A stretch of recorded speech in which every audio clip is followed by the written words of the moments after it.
What's poppin', y'all? Welcome to Chip and Zay here on Texas Sports Unfiltered. Appreciate everybody for rocking with us on this Tuesday. A lot going on, man. A lot going on, and glad y'all are with us. We have a lot of fun here. Chip and I, even though football season's coming to an end, football never stops here. We got basketball, baseball right around the corner. So why not come chop it up with your boys, Chip and Zay, Texas Sports Unfiltered. Like, subscribe. Y'all know how we do. I see my man in the green room rocking that Honolulu blue. Let's bring him on. Chip Brown. Hey, the immortal words of Judy Brown, happiness is a choice. And we're happy you're spending some time with us, Chip and Zay, right here on the Midday. Let me tell you who's not happy, or he won't be happy unless the College Football Playoff Committee makes some big old moves tonight. That's Steve Sarkisian. That poor bastard's out there on his own. He ain't on his own. My man Greg Sankey. Where my man Greg Sankey at? Greg's in a tough spot. He's in a tough spot. Greg's in a tough spot because if he fights for Sark and somehow Vanderbilt gets out, they're going to say he ain't fighting for Vanderbilt. We know what's the bigger brand. We know who brings in more eyes. We know who brings in more money. You know, if Alabama loses on Saturday and they end up being, what was that, 9-3, 10-3, whatever the hell they would be. Yeah, 10-3. You can't be fighting for Texas. So Greg, I respect Greg chilling. You know, this is probably a tough situation for him because he probably wants every SEC team in. And we know that ain't realistic, but yeah, Sark fighting, man. Sark fighting. I appreciate it. Yeah. I appreciate it. And if you got to take some other teams down with you, so be it. I like this Sark. You know what I'm saying? Like, if you go 9-3, and we saw what happened this year, wasn't the coaching staff's best work, especially in their tenure. The main guys, Flood, Banks, Pete Kwiatkowski, Sark, the main core four that have been here since Steve Sarkisian touchdown at the 40 acres, hasn't been the best year. So I'm going to need you to fight now that the season's over. I like that. Bring down Miami too. I like that. Sark said, yeah, we ain't like these other busters that are trying to run up the score with 30-something seconds left and they throwing fades and whatnot. What is that? Where we do that at? Yeah, Mario, what's going on? Because Mario Cristobal, he trying to put up numbers so the committee catch them slipping.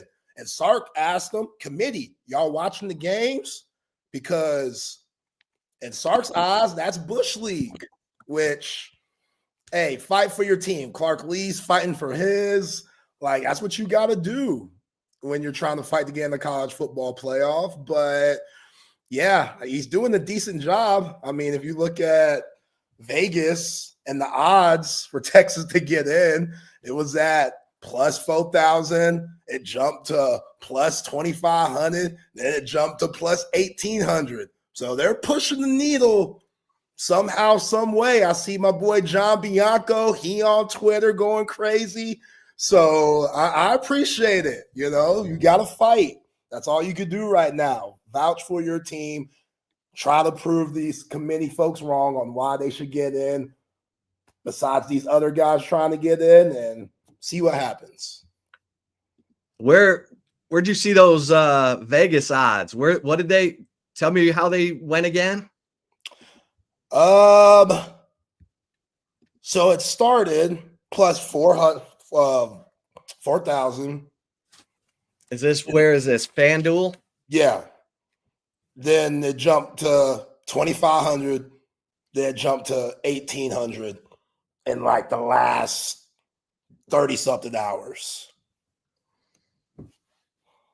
That's good. That's good. That's a good nugget right there. So they're trying, man. They're really trying, and I get it. Like, I do. You look at just the teams, the schedule, threaten them. Like, hey, Y'all want all this money for these non-conference games because we playing the big dogs like Ohio State. Well, if the committee's out here acting like that game doesn't matter, then we'll just pull the plug because teams are already doing that. Alabama, Kalen DeBoer, they got a game this weekend, and they're already looking ahead. Alabama's looking like, yo, we ain't trying to be like Texas. Like, we're not trying to get put in that hole. We could be like Texas. If Alabama loses to Georgia, like I've been saying, Kalen DeBoer might have to fight for his team. And then we're talking about, do these conference games matter? These conference championship games matter. So do the regular games before conference play, do those games matter? The non-conference games? Do the conference games matter? Like, it's messy. It's messy. And somebody's going to be sad. Somebody's going to be hurt. The Texas haters are out, which it seems like it's just Oklahoma and A&M fans. Go figure. They keep referring back to the Florida game. Okay, cool. I get it. Haters gonna hate. Hell, somebody on here yesterday in the comment section was like, Zay, though, a whole lot of talking, but not saying much. Hey, word to my man Peter Weber, greatest bowler of all time. Hate me or love me, you watched. So, you know what I'm saying? Who really winning there? I could care less if y'all hate in the comment section on me. You're watching, baby. So that's love in my opinion. But yeah, it's the Wild West right now, Chip. And it's fascinating, you know, even as a Texas fan, it's fascinating because I'm already locked in on Cheez-It Bowl, Pop-Tart Bowl, whatever. Like, I'm already thinking that's what's going to happen. I think this is just going to be that year that Texas doesn't get in.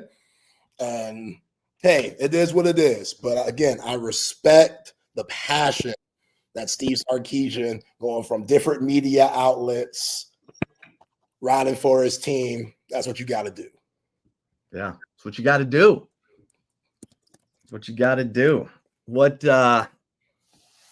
anything new in your opinion? Any other new arguments? I saw Dan Orlovsky getting involved in this. Joel Klatt said that he got a packet full of information from Texas, making its case. So John Bianco, OLIPOP to John Bianco. OLIPOP to John Bianco, man. I always love that story you tell when you and John Bianco touched down the ATX together.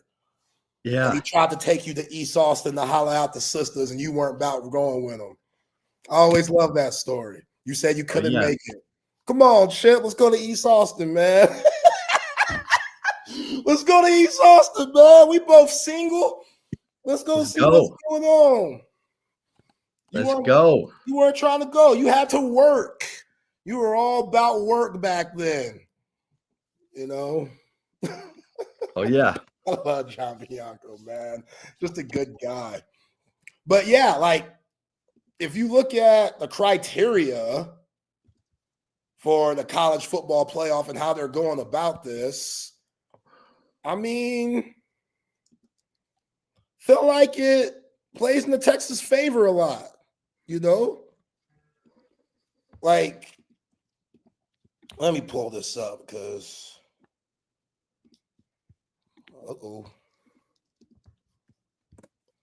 my computer. I mean, this is exactly what Sankey was talking about in May when he was wanting more information about the data that the College Football Playoff Committee was going to be considering, because the SEC was still trying to decide if they were going to go from 8 to 9 conference games. And he handed out this packet showing how the SEC by far has, you know, over the last 10 years, has the most difficult, you know, schedule of all the P4 leagues, and that he didn't want a his words, how is a 3-loss SEC team going to be evaluated compared to teams with 1 or 2 losses? And here we are. And how's this committee going to handle it? Yeah, sorry, my computer's BSing. Oh, it freeze up? No, it didn't freeze up. It's just gotta do computers, so I gotta do some things. But yeah, like Greg Sankey, what is he fighting for? You know what I mean? Like, I don't know. It's so corrupt right now. I because it sucks because I want to see those non-conference games. It was fun. Right. Like your first time, like going to Ohio State, a lot of Texas fans weren't around back in 05. You know, so this was opportunity to go to Ohio State. And now the committee goes out here and leaves Texas out. I get Texas, quote unquote, what the haters are saying, running from the smoke. Like, I get it. The SEC is too difficult. You're going to a non-conference schedule. If we're not going to take those games into account, then what are we doing? And here we go, Chip. This is what the committee is going by. This is the criteria that I've pulled up here. If you're listening on the app, this is what the criteria when it comes to the committee trying to decide the 12 teams that make the college football playoff. So at the top, it says strength of schedule. Then it says head-to-head competition. Then it compares the outcomes of the common opponents. And then just other relevant factors as unavailability of players, coaches that may have affected a team's performance during the season or likely, which Texas has that. You missed Michael Taft for games. You missed Anthony Hill for games. You missed Manny Muhammad for games. All those guys, if they entered the draft, I expect them to get drafted. All three of them. Even Michael Taft. So that's a big deal too. If we're going about that, that means something too. So I get Steve Sarkisian fighting. I understand that. If the committee is going about it like that, I get why Sark is fighting this hard. And he should be fighting this hard regardless, but he actually has points. And all the haters and ones that don't want Texas in, because we know Texas is Texas and a lot of folks jealous out here that are just looking at the Florida game. Okay, stick to that, ride with that. Y'all ain't going to get to see Texas play Ohio State no more. How about that? Y'all win? Is that a victory for y'all? Because it ain't for me. Like, I think that does a disservice to college football. I love college football. I want to see the best games played early. So the Swamp's a tough place to play. We talked about it yesterday. Florida, they got draft picks. It's not like Florida's just scum. It's not like Florida's just trash. Like Florida, in every other year, maybe not the last few years, but Florida's one of those schools. There's a reason why Lane Kiffin was flirting with them too. They're one of those schools when you have the right coach, it's hard to lose. They care about their program. They're a blue blood type program. So yeah, they went 4-8 this year, but that's one of the best 4-8 teams you're going to see, man. So I don't know. It's a lot. It's a lot to dissect. BYU, Kalani Sitake flirting with Penn State. Come on, man. Come on.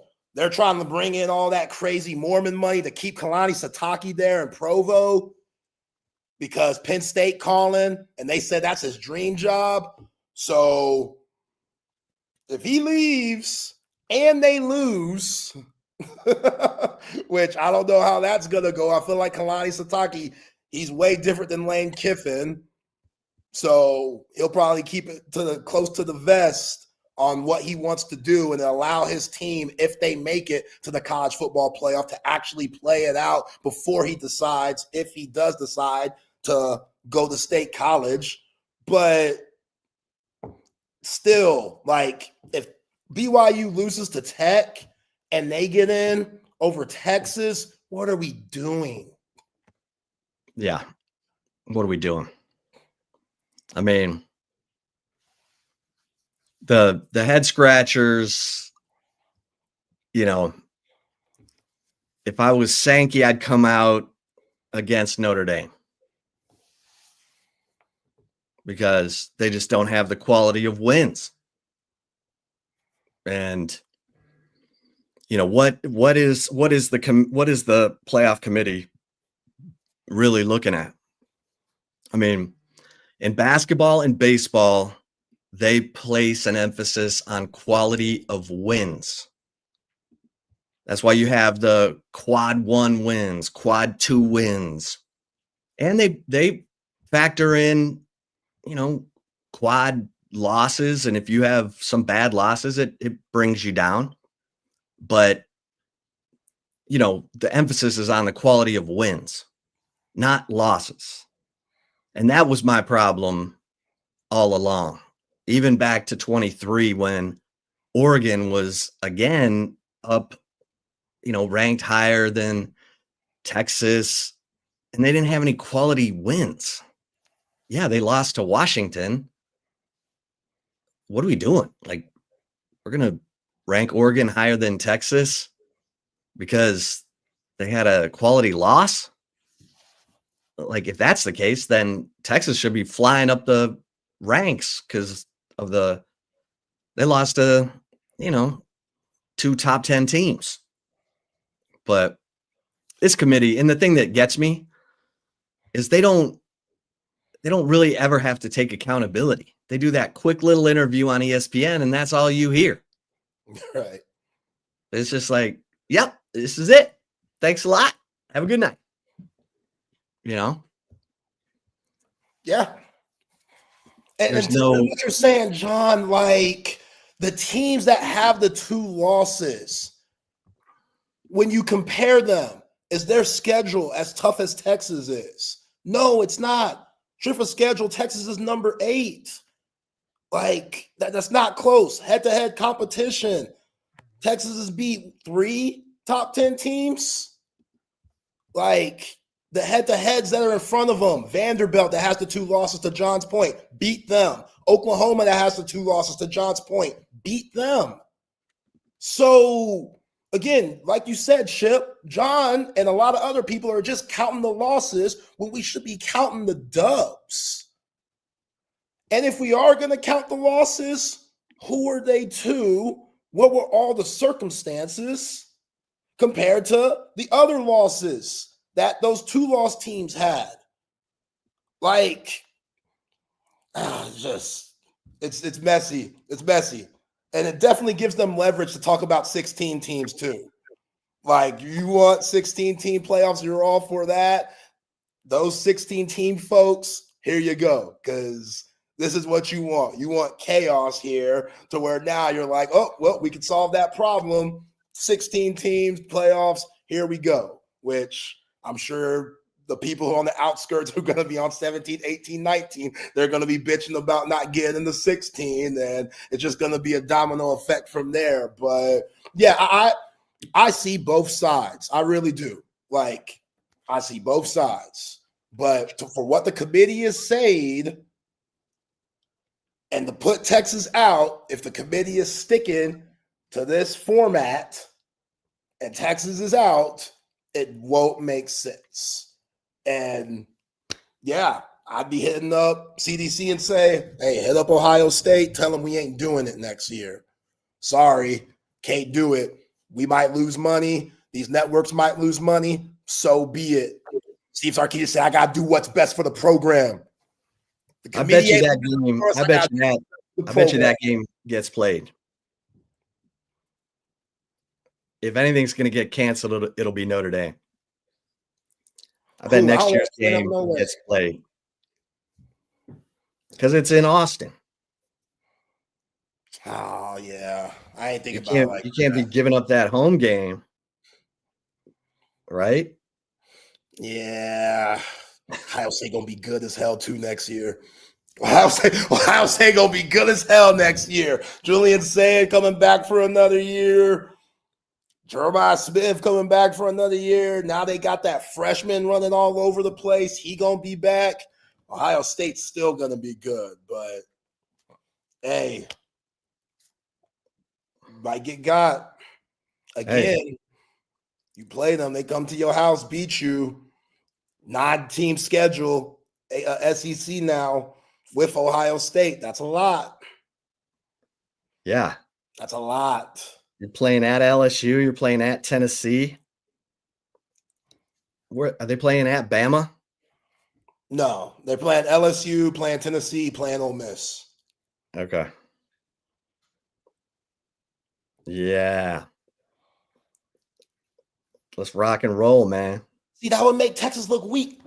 So everyone else could look weak, but Texas got to be strong. What's that done for us? Sports Icons TV. What's being strong? Being strong. Everybody loves to be strong and tough. What's that gotten you this year? Being strong and tough. Because Notre Dame, they weren't strong and tough at all. And they about to play for a national championship or at least have a shot. Indiana wasn't strong and tough at all. Indiana, a basketball school. They didn't play nobody. They didn't play nobody. In the non-con. Like being weak. I mean, if they're being weak, all right. They're being weak playing for a natty. We're being strong and watching on TV. So, yeah, it sucks, man. This is a weird situation. It is. It's a weird situation. No one thinks Texas is going to get in. And I think you look at this and you say, all right, committee, you need to bow up here and decide what the parameters are going to be. Because it's been Looney Tunes at times with this committee. Remember in 2014, that committee was not going to put Baylor in the playoff because they played nobody in the non-conference. And TCU was beating everyone senseless, and they beat Iowa State 55-9, and they were number 3.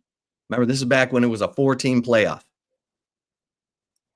TCU beat Iowa State 55-9 and fell out of the rankings. Fell to 6. Ohio State moved in, and Ohio State ended up winning the national championship that year. But they dropped TCU from 3 to 6 behind Baylor because Baylor had beaten them head-to-head.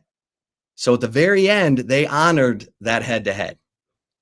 Are they going to do that today, tonight, Sunday? Because my whole thing has been this. You dropped Texas, not after the loss to Florida. They debuted at 11 and went to 10 after they debuted at 11 after the win over Vanderbilt. They went to 10 on a bye week. They went from 10 to 17 because of the 25-point loss at Georgia, which made no sense to me whatsoever because Georgia's a top 5 team. You're playing them in Athens at night. Read the room. But then there they are down there slumming it behind Michigan. And so they go out and play a complete game, beat A&M, double digits. Okay. They're going to go right back up the rankings like they fell after losing to Georgia. Now they've beaten the number 3 team.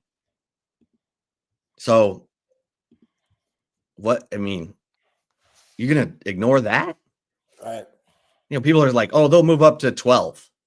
Well, 12 ain't getting them in. 12 ain't doing nothing. You got to honor the head-to-heads. You got to decide, oh, man, Texas looked good enough. We're going to have to honor these head-to-head wins they have, which is what? Point number 1 in your little chart? Head-to-head? What the F? What are you doing, committee? That's what I'm saying. Like, I would feel a lot better if the committee was like, we value losses. If that was at the top, then we would know what to expect. But don't tell us that head-to-head matters. And as you said, they got them at the top of the list. And then you go on from a strength of schedule, that's at the top of the list, excuse me. Then it's head-to-head.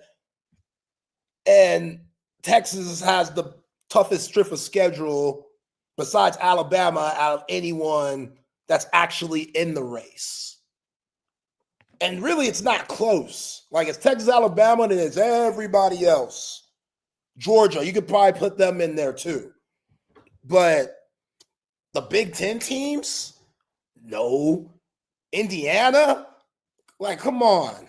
Notre Dame, hell no. Miami, the fact that Miami is watching the ACC championship, and I saw the governor for Florida, who's a Florida alum, which, whatever.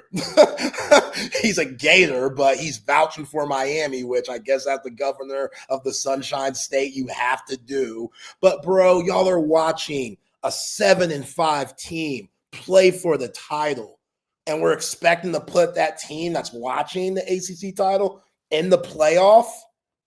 That doesn't sit right with me. I'm sorry. There has to be that's the eye test right there. That's where the eye test should come in. How bad the ACC championship's gonna be. Because if Virginia's in, you got to put them in, right? Like, are they going to get that automatic bid? They shouldn't, but right, they might not. Like, if the committee thinks that James Madison or, you know, Tulane or North Texas is more deserving. Have a coach, right? Who's coaching Tulane? Ain't Summerall in Gainesville already? Probably one of the coordinators. How'd that work? How's Florida doing? I mean, that? North Texas, Eric Morris, he's going to Oklahoma State. Is he getting the coach? That North Texas team is fun to watch, man. They are fun. Yeah. They sling it. Yeah, shout out to North Texas. That's my sister's alma mater. So, you know, she's been bugging the hell out of me about, like, why ain't you talking about North Texas? I'm like, okay, let's relax. Hey, OLIPOP to the mean green and Drew Mestermaker. He'll make a mess out of he's a mess maker out of your team. Yeah. They got some dudes, man. But yeah, I mean, this is calamity. This is going to drive the 16-team playoff. Because you're going to have some pylons getting into this playoff over a team that played 5 top 10 teams and beat 3 of them. So yeah, like the whole, especially in today's NIL and transfer portal, like we already know that if you're a good G5 team, you're most likely not going to be a good G5 team next year because those G5 players are going to go play Power 4. That's just what it is. So the whole, we got to give them, you know, we got to give them a pass. We got to give them a shot because we just got to make it fair. We know Boise State wasn't playing with nobody last year. Yeah, that's to avoid antitrust. You gotta create opportunity for the group of 5 or they'll sue saying, hey, we're being excluded. So you had to hold one spot open for them.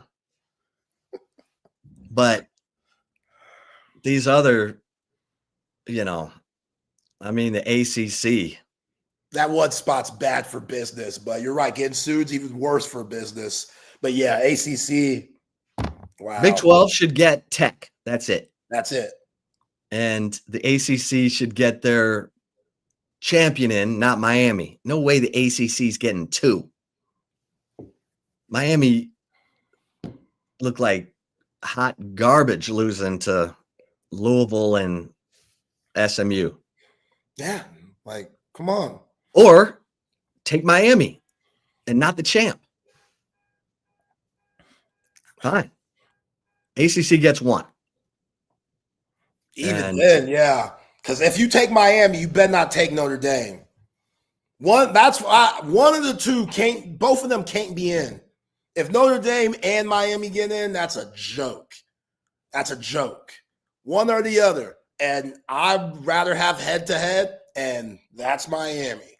Right. Well, it's amazing how we're just talking about Notre Dame like it's a no-brainer they're in. They should not be in. Their quality win is over a 3-loss USC in South Bend. They don't have the win. Sorry. You schedule your schedule because you're an independent. Yeah. That's on you. You scheduled some good games. You lost. You lost to Miami. You lost to A&M. Yeah, they make up their little rivals and try to say, like, Stanford, we get it. Stanford's your weak-ass rival, but that's not a real rival game. Like, that's not, like, y'all consider it a rival. That's not a real rivalry. Like, John Elway back in the day, yeah, that was cool back then. Now, ain't no real rivalry. So y'all having to play them, y'all ain't got to play Stanford. Y'all have to play them. No. They should schedule a big-time SEC game every year like they did. They should schedule a big-time Big Ten game every year, which I don't know if they did that. Do you remember Notre Dame playing any Big Ten teams this season? No, they used to play Michigan. They don't play them anymore. See, man, come on. They're running from the smoke too. Right. That fake-ass hairline from my man. Oh, here we go. I can't stand it. I can't stand it. I love that dude. I love that dude. Oh, he's a good ass coach. Marcus Freeman. The Big Ten team they played was Purdue. USC. Oh yeah, USC. Now. Yeah. USC and Purdue. But they've always played USC. That just became convenient. Yeah, they went to the ACC, played Syracuse. They played Boston College, North Carolina State. They played all these weak-ass ACC teams. They played Arkansas, the worst SEC team. I don't get it. This ain't it. This ain't the year, man. This ain't the year, you know. I don't get it. Y'all got lucky last year getting in, beating Northern Illinois. We can't do it 2 years in a row. I'm sorry. Y'all, we need more smoke than that. You know? It's Notre Dame, too. Like, independent is already weak. Like, they should already be a step back because they're independent. And it's not like they haven't had opportunities to go to a conference. They're petty. They're not doing it. And now they got teams like Michigan saying they want to be independent. Like, come on. It's like we moved the goalposts for Notre Dame. What are we doing? Why do they get special treatment? I mean, what? Just because they got to the national championship game last year? I mean, come on. Yeah, Utah, nobody talking about Utah. Utah knows damn well they shouldn't be talked about. Ain't no way. They at home chilling. 2 losses, losing to the top teams in the Big 12. They ain't play nobody either. So Utah, That's on y'all. Y'all should have played somebody. Y'all didn't. And I like Witt, Kyle Winham. I like him. I think he's might be the most underrated coach in all of football. But no, they ain't a part of this conversation. And, Vanderbilt, I would like to see Vanderbilt in. Like, if Texas doesn't get in, I'd be good with Vanderbilt getting in. Well, I'd be, even though the head-to-head, I don't like that. Yeah, that. But what I saw Diego Pavia do at Neyland on Saturday, he was doing some shit, boy. Diego Pavia, which send him to New York, please. Like, and I ain't even talking about his mama in that dress that I want to see her in, Chip. I'm legitimately saying send him there because he deserves it. That dude, is he? When was the last time? Is she single? Yeah, she's single. That whole Theo Von thing, that ain't real. She know Theo Von ain't worth nothing. Oh, hillbilly Theo Von. She ain't worried about that. Nah. And the brother just got arrested again. You see it?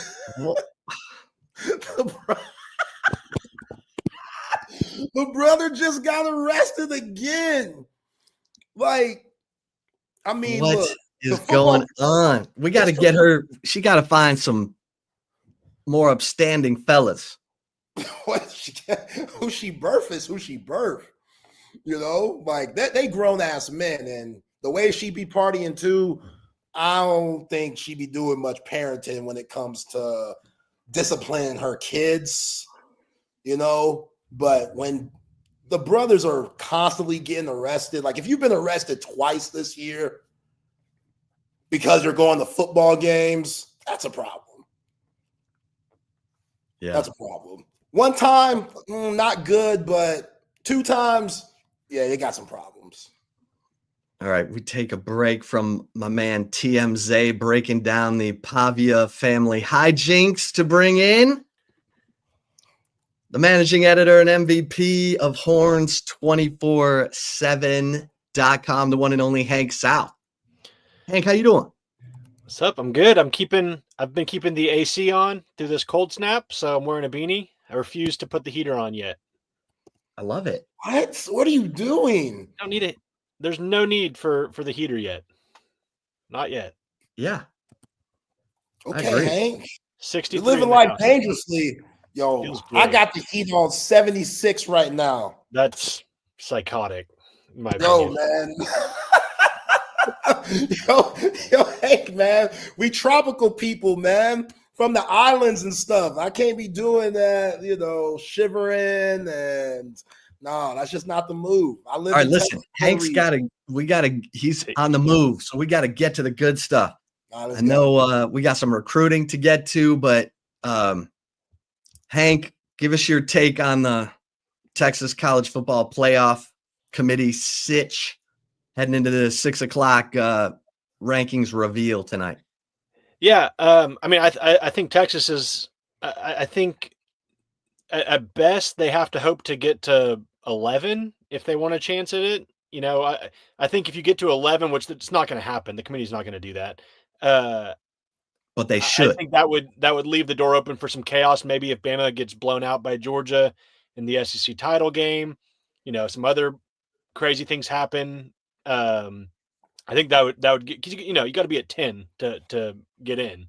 So I don't think it's going to work out for Texas. I think there's a lot of good reasons it should, but I just think this committee is too hell-bent on looking at losses and not looking at head-to-heads and strength of schedule. So I'm not I think, maybe 13 tonight, probably 14, you beat A&M by 2 scores, which, Michael Taft made the best point, in my opinion, after the game the other night, saying we have the best win in college football now. And it's true. I mean, an 11-0 Texas A&M team, number 3 in the nation, one of 3 undefeated teams in the country. That's the best win in college football so far this season.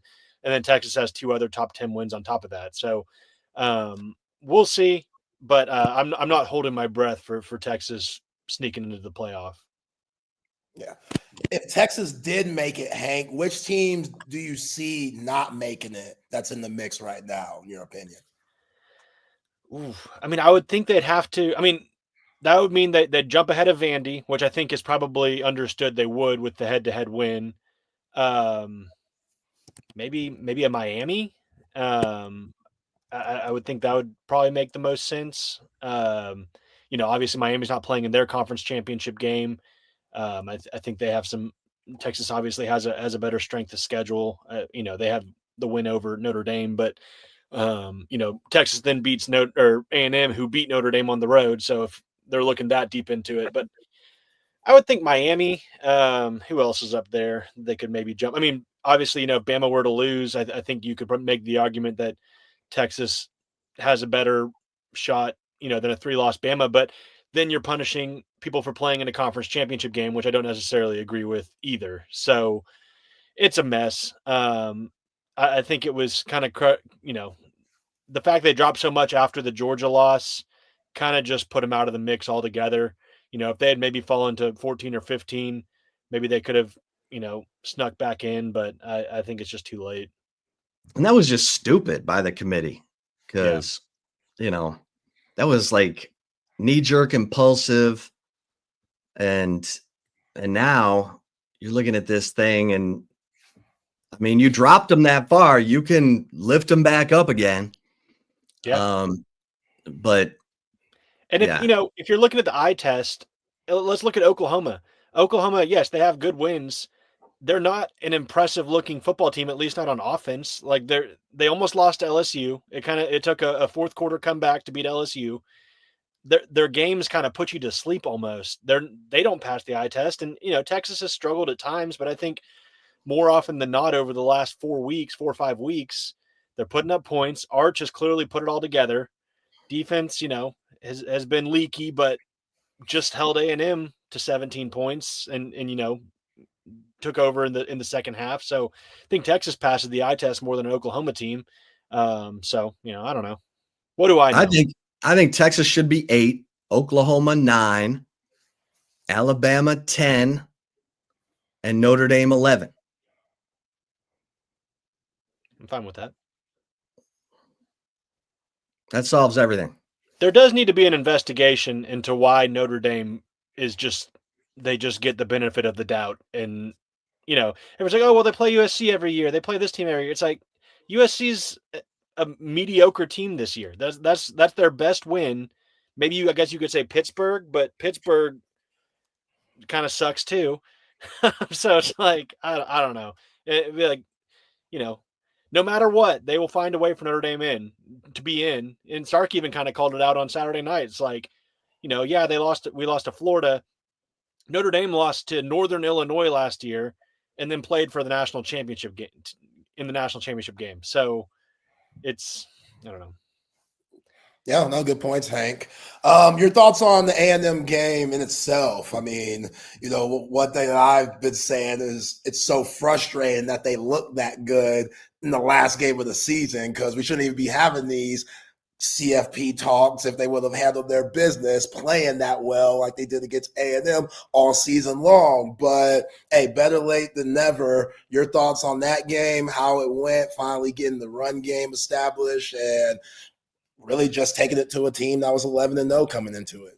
Yeah, I will say, and I know Texas fans want to make the playoff, and it'd obviously be fun to cover it if they did. But if you end the season on that note, and there'll be a bowl game, but you end the regular season on that note, that's a pretty great way to go into the off season.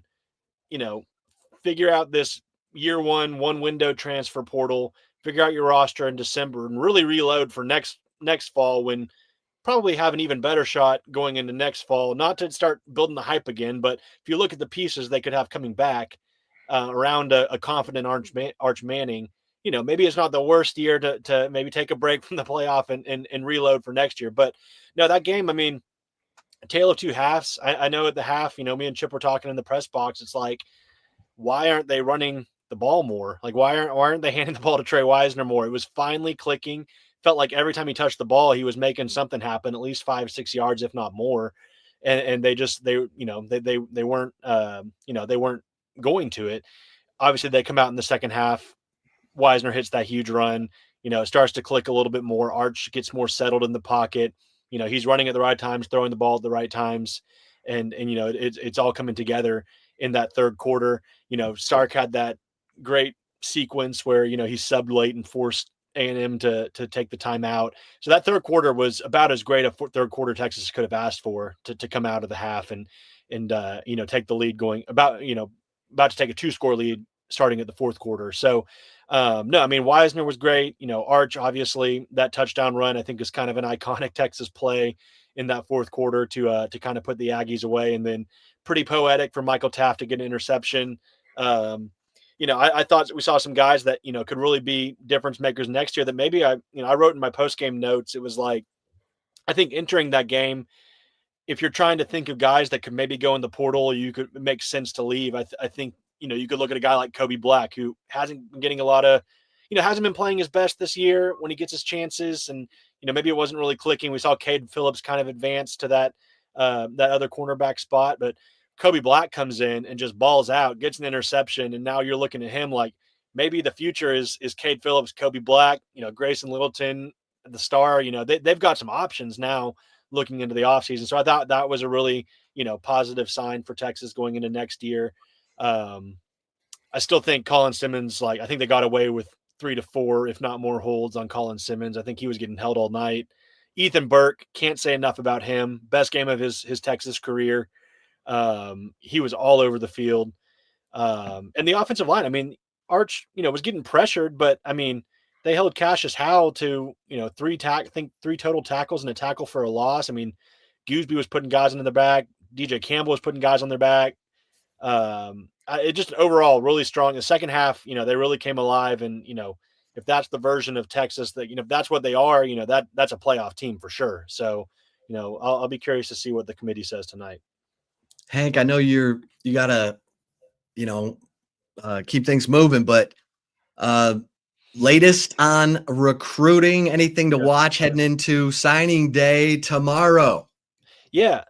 So I think it's going to be a relatively quiet day for Texas. And, you look at that and say, well, what the heck? Texas has done a lot of recruiting in the last couple of weeks. We saw the recent flips from Jet Walker, the running back from Georgetown, Caden Scherer, the offensive lineman from Georgetown. So 2 Central Texas guys coming on board.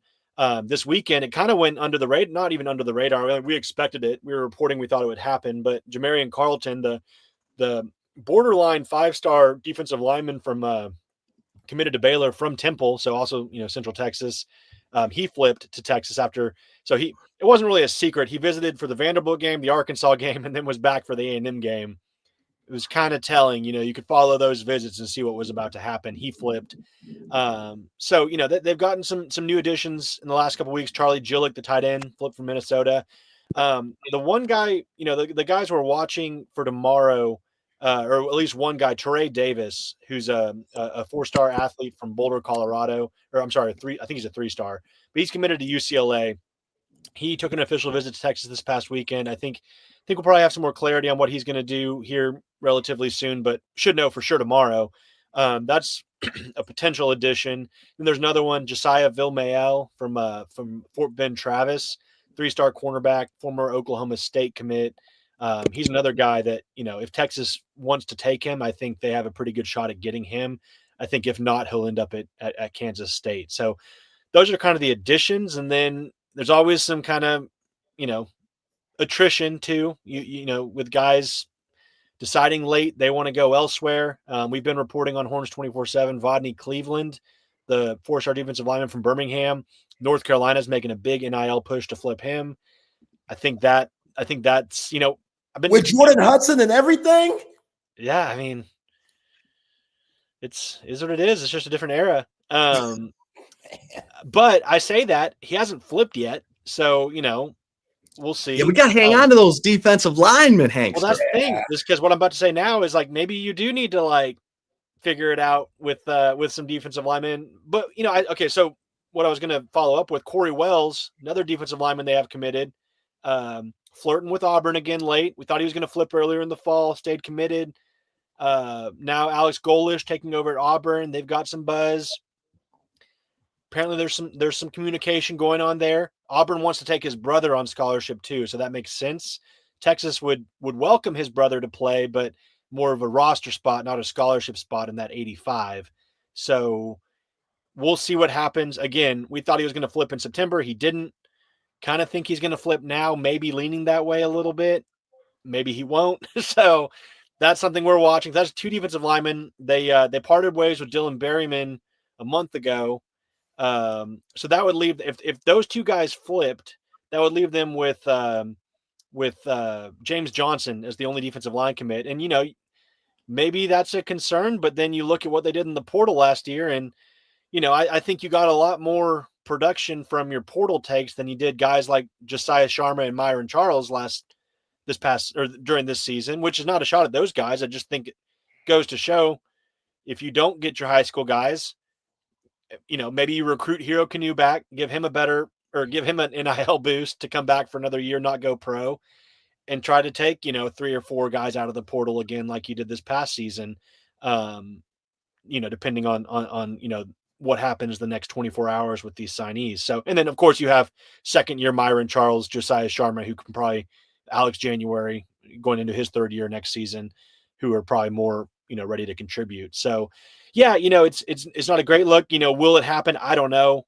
Texas is pretty good at this recruiting thing. I think they can smooth things out, need be where they want to, but there is a lot of buzz about Rodney Cleveland to UNC, and there's some growing buzz about Corey Wells to Auburn. Beyond that, I haven't heard any legitimate chatter about guys looking to sign elsewhere.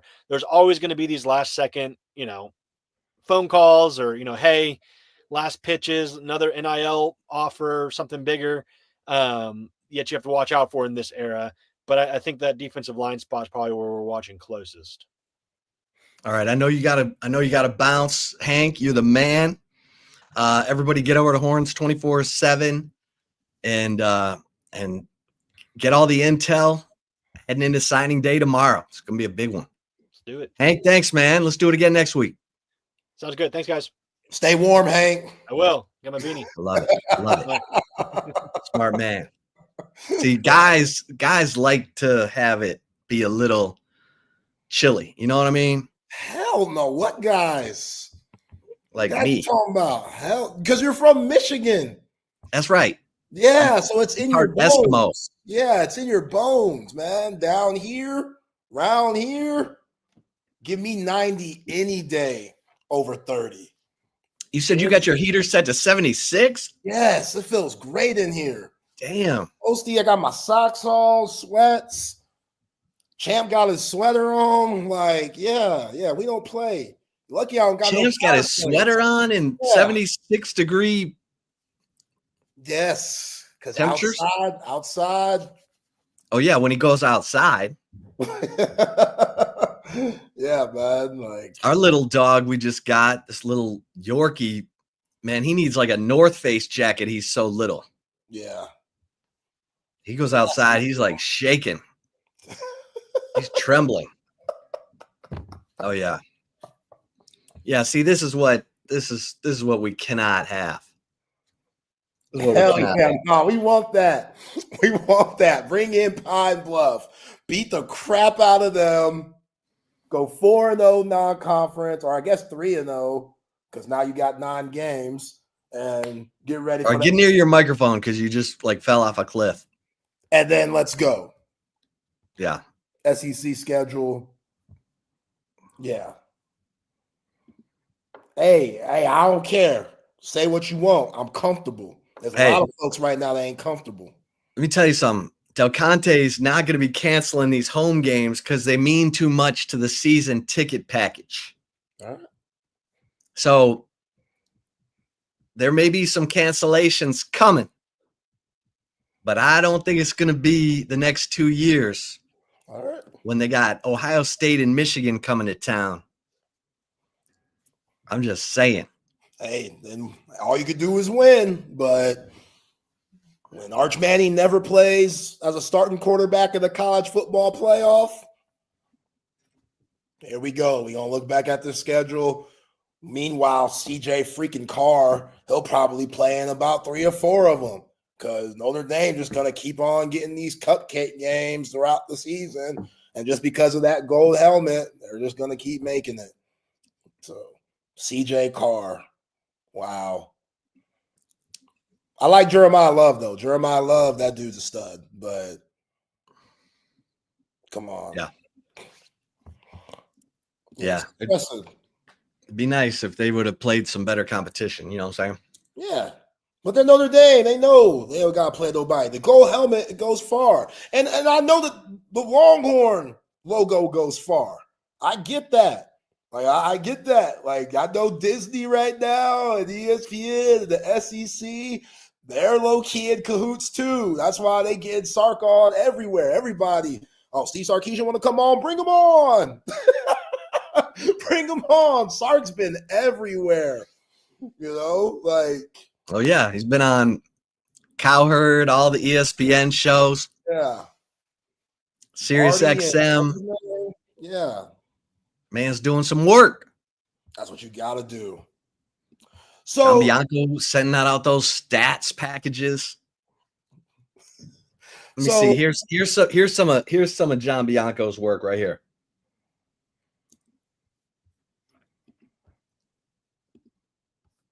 They have right here Dan Orlovsky talking about Texas, and that's all Bianco's stuff up there.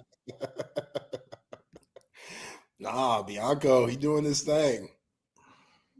Yeah, as he should.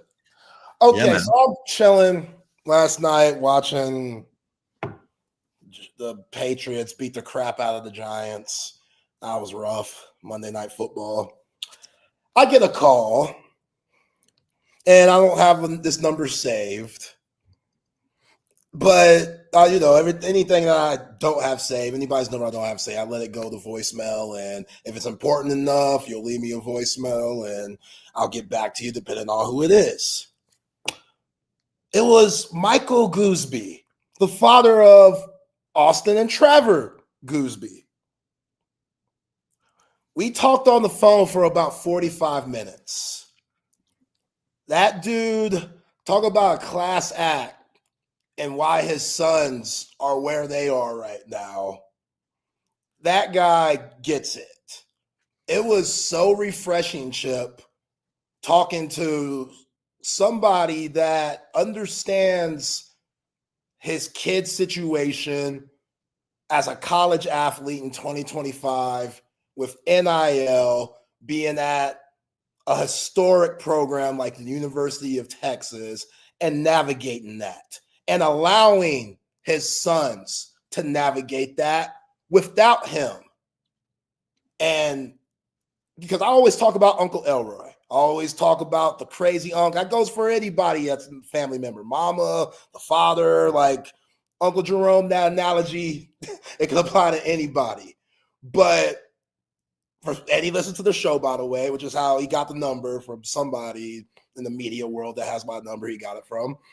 But fan of the show, loves the show, said that loves being cool with media because he doesn't want any false propaganda out on his sons, but also understands that the media has a job to do and he's not going to get in the way of that. So, yeah, Chip, like, again, it was just refreshing, man, because a lot of these parents out here, we've talked to John Brown about it, they don't understand how to navigate their kid's career. And sometimes they're too involved, and sometimes they're not involved enough. And sometimes just straight up not being educated. You don't know their background, where they came from. They try to put their trust in somebody else's hands that might not have their best interests. No, not the Gooseby family. They got it all figured out. They got from a football standpoint and a basketball standpoint, because it is different. It is different. Like, Michael, if you're listening, man, shout out to you, brother. I was impressed. I really was, because I thought he was about to rip me a new one. Like, yo, watch how you talk about my kids. You know, you be talking crazy on here and this and that. I thought he was, which I would understand too. But that's not where he came from at all. It was very professional, just warm conversation between a guy in sports, myself, and a man whose kids go to the University of Texas and are collegiate athletes, and he couldn't be more proud. But yeah, it was cool. It was cool. That's awesome. Yeah. Now, he also told me, Austin, it was close. Duke and BYU, it was close. It was close, real close. And Sean Miller, right when Sean Miller got the gig, he said it wasn't 24 hours from Sean Miller getting the gig after they lost to whoever the hell they lost to when he was at Xavier. He was already hitting up Austin and Michael to recruit him. And just, so kudos to Sean Miller, because that's what you got to do. Like, he said he didn't even know if Sean Miller was on campus yet. Like, he was already reaching out. And a big thing that was smart that he also said was he got in with Sean Miller with Steve Sarkisian to learn about the Gooseby family for obvious reasons, since Trevor's on the team. And obviously Sark put in a good word and connected them. So, yeah. Like, it wasn't as smooth as we think it is just because Trevor's here in the ATX. Like, no, it was not that smooth. Like, Trevor was a big part, but also it was Austin's decision. And Sean Miller, he's the one that laid down that foundation, because, you know, Rodney Terry, he was already recruiting him and stuff, and you just never know with a coaching change. But, yeah, Sean Miller did his thing. And Bo Ogden and Austin, they've known each other since the 4th grade, so that helped too. But, yeah, great guy. Gooseby family, Michael and family, great guy. It was good. That's awesome.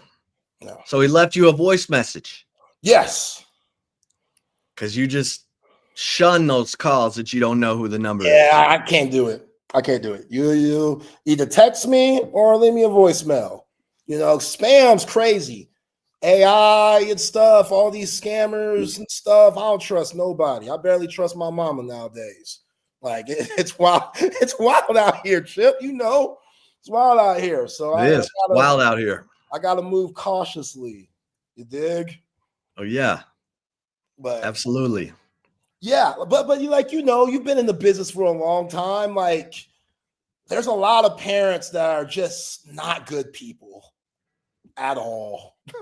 At all. Like, that sucks. That sucks. Like, their kid has all the talent in the world, and all they're trying to do is capitalize on that talent instead of letting their kid be their own person. They're trying to live through their kid, and they end up getting in the way of the success somehow. Like, that always rubs me the wrong way. And sometimes it's not necessarily their fault. It's just where they come from, their upbringing. Like, man, you're struggling at home. You never know. Like, your kid might be the only income, really. So I get that, but, it's nice to know that there's parents out here that just are allowing their kids to do their own thing. Like he said that they ain't spending none of the NIL money. All that thing is in the bank. Trevor hasn't spent nothing. Said Trevor hasn't spent nothing. He said he bought him a truck a year ago. Everything else, just in the bank. Just chilling. Love that. just chilling, man. So things like that's what makes you feel good. Like, okay, these parents are getting it. They're getting it. They're understanding. They're not all like Uncle Ray Ray, hair of the dog.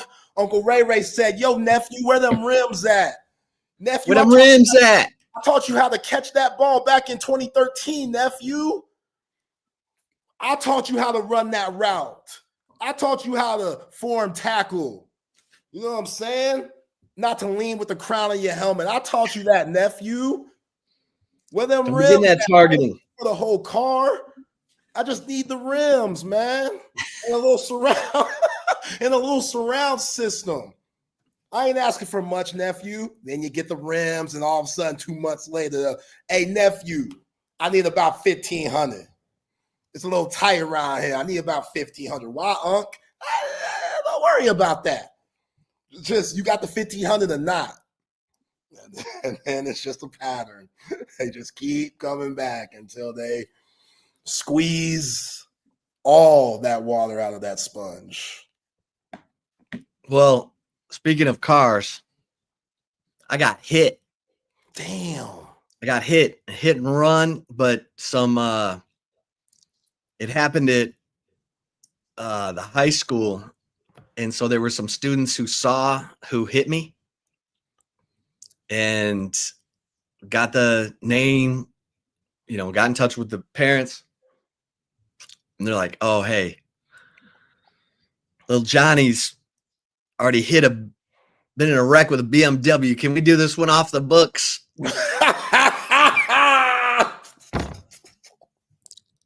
So I'm over there taking my car to, an auto body shop, getting the estimate. And I got to give it to them. I mean, so far, obviously no money has changed hands, but I sent them the estimate and they're like, well, it probably could go higher than this. So we'll send you a chunk of it now. I'm like, okay, all right. There we go. Because they're right. I'm going to have to get a rental car while they fix the Pathfinder. Damn. Yeah, a little 16-year-old kid, little Johnny, just got his license. It happens. Yeah. But so I've been there. I understand. Yeah, you nicer than me. I would have chased little Johnny down. I don't care how old Johnny is. Johnny old enough to drive. I chased him down. I got a hold of his parents. Okay. Yeah, I was in watching my daughter's, piano. It was a piano recital. She was near the end. Apparently this kid was done earlier he left. But fortunately, one of the other kids came in and said, "Hey, man, this little Johnny just hit this car." I'm like, "Oh, poor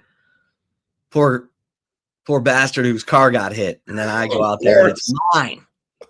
I'm like, "What? Of course. Are you kidding me?" Of course. That's the worst. Dang, Johnny hit and run. Come on now, Johnny.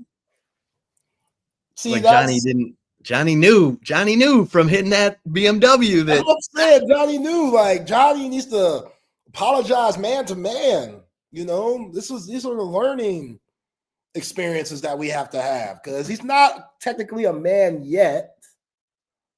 He's still in high school. I'll give him the benefit of the doubt, but you're doing man things, Johnny. You out here driving. You're doing adult things. It's not very adult of you to hit and run, bruh. You're looking like a criminal. Yeah, that's not good. It's not good. It's not good. I'm doing Johnny a solid. Yeah. Damn. I'm doing Johnny a solid. Just saying that. How's the recital, though? Yeah. Oh, yeah. Mags is sending all her college applications off. I had to video that recital because that's part of her audition stuff for the colleges. So yeah, man. Film out. Oh yeah, it's like recruiting. You got to send that film out. It is. I'm like, dang, Mags, this is a good recruiting video you put together here.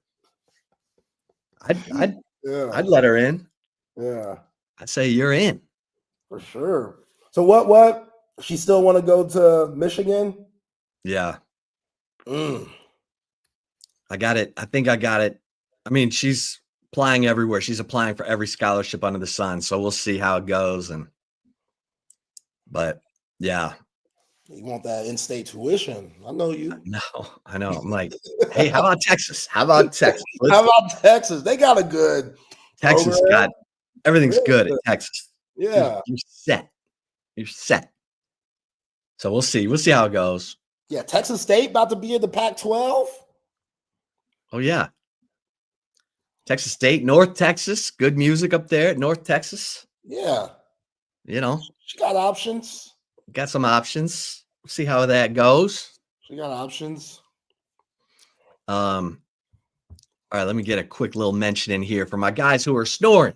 I mean, hey, take advantage of this great partnership we got. How about for Christmas, you go to sleepcyclecenters.com and tell them Texas Sports Unfiltered sent you. They're going to take $100 off your sleep study. Practically give it away. So you go get that sleep study, and then our man, Dr. Chad Denman, who has dedicated his life to treating sleep apnea because it killed his own father at the age of 60, is going to tell you exactly what you've got in terms of the level of sleep apnea, and he's got the best treatment options, including oral appliances like I have. Mouth guard holds my lower jaw open when I sleep, so I get that oxygen. Sleep great. It's awesome. Do it for yourself. Do it for the person sleeping next to you. Just go to sleepcyclecenters.com. Tell them Texas Sports Unfiltered sent you. And hey, when you're ready for that big screen of your dreams, audio-visual consultations, our man Tom McKay, great supporter of Texas Sports Unfiltered. And Tom's been doing it for 30 plus years. He's put three different big screens in, or he's put big screens in 3 different houses for me in my time in Austin. He's the best. He's put the big screens in your favorite restaurants, and he's ready for you. All you got to do is call 255-8678. And Tom and his crew, they're going to bring everything to you. They make it so simple. He's going to bring you the best price on big screens. So you don't need to be fighting the Christmas crowd, lugging TVs around, punching holes in your drywall. You just call 255-8678. Tom and his crew bring it all to you. All right, Zay. Yeah, I'm not going to lie. It's if you don't have, I think Diego Pavia, it would be great. If you could get Texas, Arch Manning in there, Diego Pavia. Like, if you just want sizzle, in this playoff, then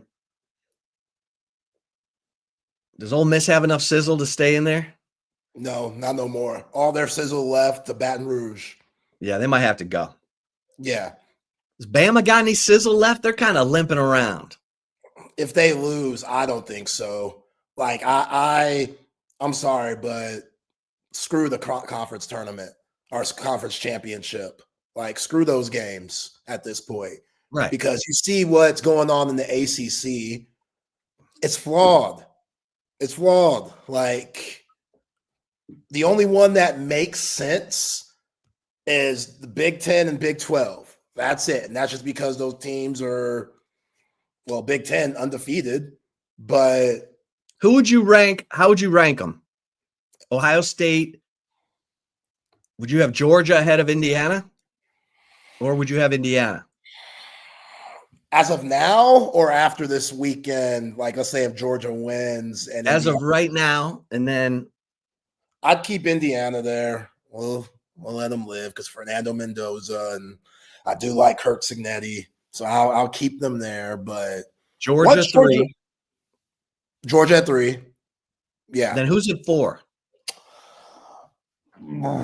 Texas Tech, Oregon, Ole Miss. I put Tech at 4. Okay.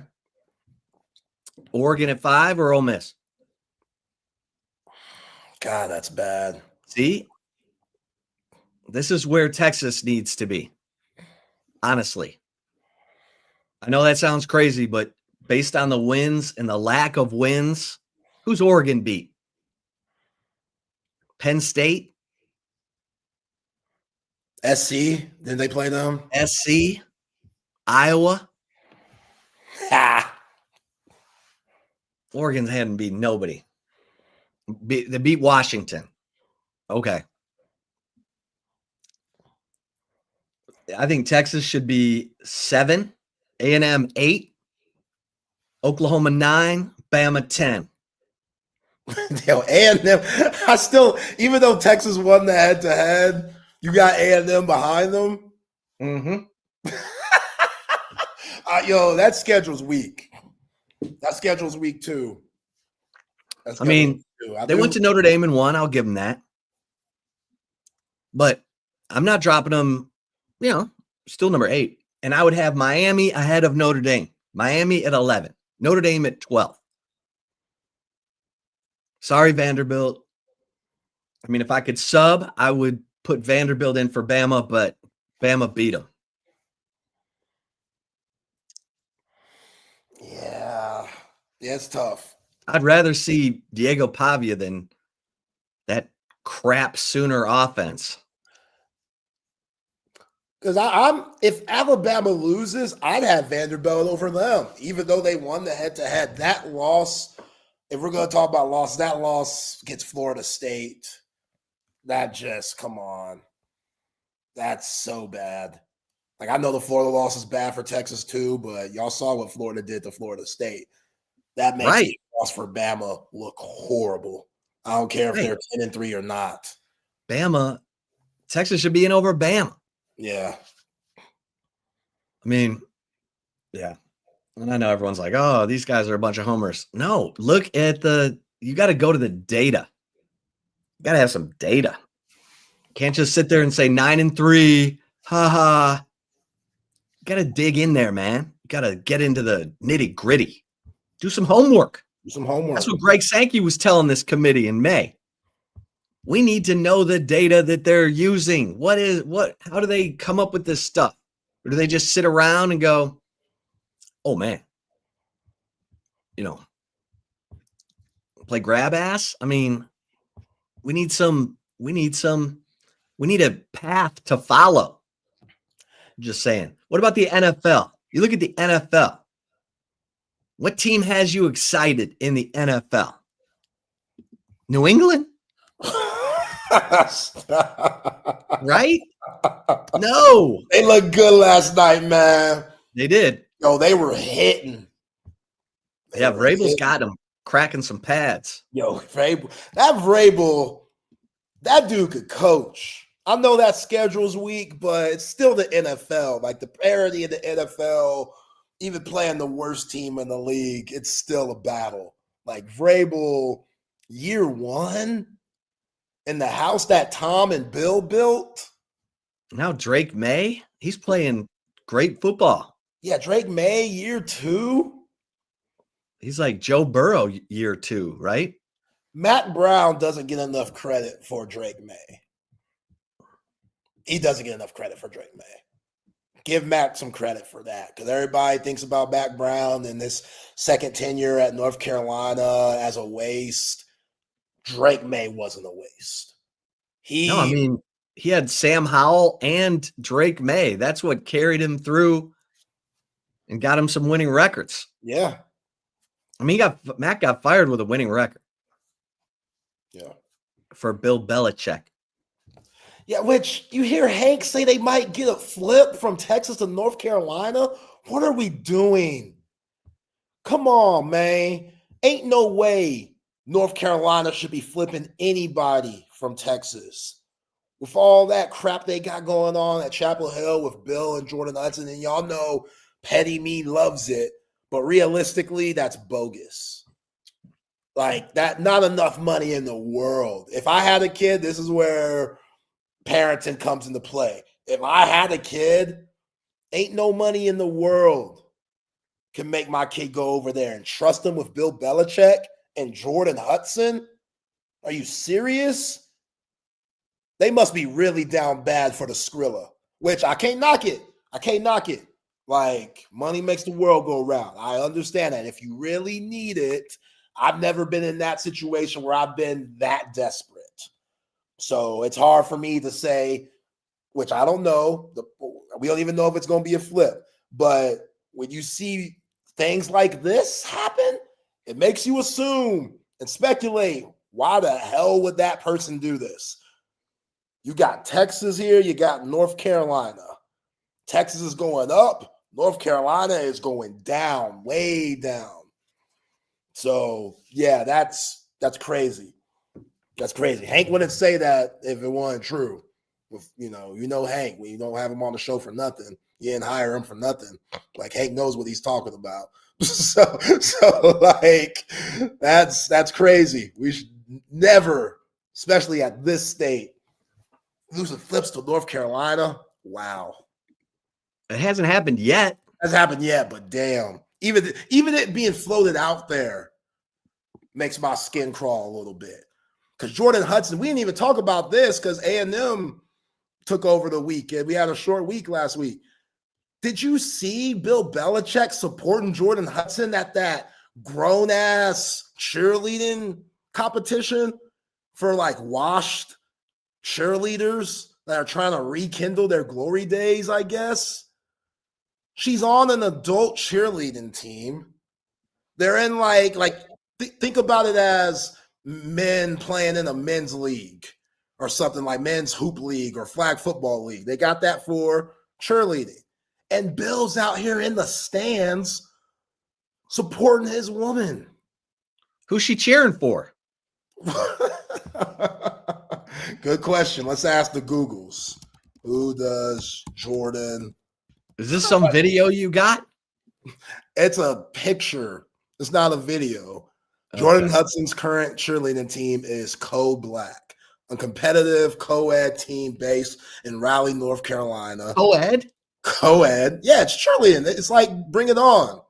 So dudes are like lifting her up and holding her by her ass. Don't do that. Don't do that. Don't try to put my man Bill like he ain't comfortable with all that. It's cool, Bill. She coming home to Bill. You know what I mean? It don't matter what happens in the cheer room. She coming home to Bill. Big Daddy Bill. You know what I'm saying? But yeah, she recently joined the squad. It's a part of Cheer Extreme and made her debut with the team in November 2025. So that's great. Bill supporting his woman. I appreciate that. It's a little out there. It's a little out there. But hey, we all supported our woman once or twice. So I can't knock Bill for doing that. But all right, back to the NFL. So, like, the Jacksonville Jaguars are in first place, tied with the Colts. Do the Jaguars get you excited? No. The Ravens and the Steelers are in first place. They're 6-6. You got the Patriots at 11-2. You got the freaking Bears at 9-3. Like, I guess the Bears, right? Everyone, or the Broncos. The Bears beating Philly is a good win. I know everybody. Yeah, that's a good win in Philly. Yeah, everybody wants to look at Philly and what they did wrong instead of looking at Chicago and what they did right, which I get. That's valid. You know, Philly, they got some serious problems down there. But, yeah, you got to take the Bears serious. I mean, Ben Johnson, your former offensive coordinator in Detroit, he's done a hell of a job. Yeah, he's done a hell of a job. That's going to be a crazy game between the Bears and Lions in Chicago. Last game of the year. Yeah, it's going to be cold. I know that. That wind, Soldier Field, that water, that wind going to be humming. And they need back. Yeah, I gotta text John to see what we got. Lions Cowboys this week. That's the Thursday game. Cowboys in Detroit. That's the prime. I think it's gonna be a great game. I'm excited for that game. I need the Lions to defend home field. Good heavens. But that should be. I mean, the Lions defense is not. I mean, Terry and Arnold just went on IR, which is probably a good thing. Yeah, I knew you were about to say that. I'm like, where's my man? Where's the edge rusher opposite of Chad Hutchinson? It's like, or Aiden Hutchinson. I'm like, they gotta get some pressure on people. I don't know. I love Brian Branch. He can't do it all when he's not punching people. So let's see. See if they can get it together. Dan Campbell, kick some field goals, dog. Dan Campbell, low-key, might be the Tom Thibodeau of the NFL because y'all have a lot of injuries. It is known that Detroit, they practice as hard as anybody in the league. You know, and obviously Amon-Ra, that could have happened to anybody. When you get rolled up on, that's just bad luck. But Sam Laporta being out, I think that's a huge deal. That's going to stick with y'all for the whole year. Laporta's really freaking good. So they just don't have really good tight ends hanging on trees. Like, he's a big part of that offense and definitely a security blanket for Jared Goff. So depending on what Amon-Ra's status is, it's tough, man. It's tough right now. Like, the adversity that y'all have had to deal with these last 2 years due to injuries, it's been rough. And we know John, he questions, what's the diet? Yeah, what's the training? What's the training? What's going on? It's suspicious. What are these guys doing? Which I'm right there with you, John. Like, Dan Campbell, sometimes you got to change some things. Like, but that's what Dan Campbell knows. Like, he came into the league practicing a certain way. When two-a-days were popular. Tom Coughlin.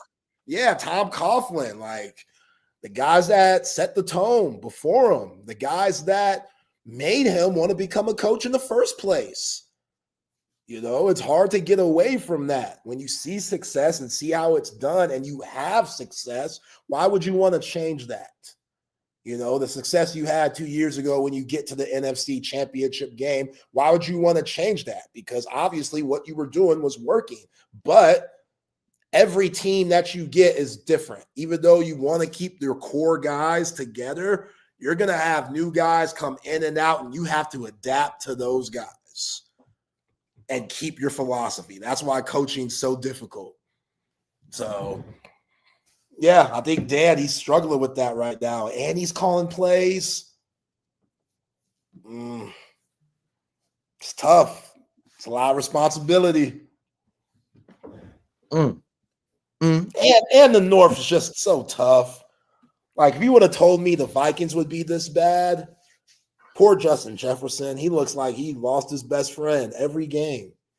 Like, yo, I was good with Kurt. That's what he was thinking. Like, we were good with Kurt.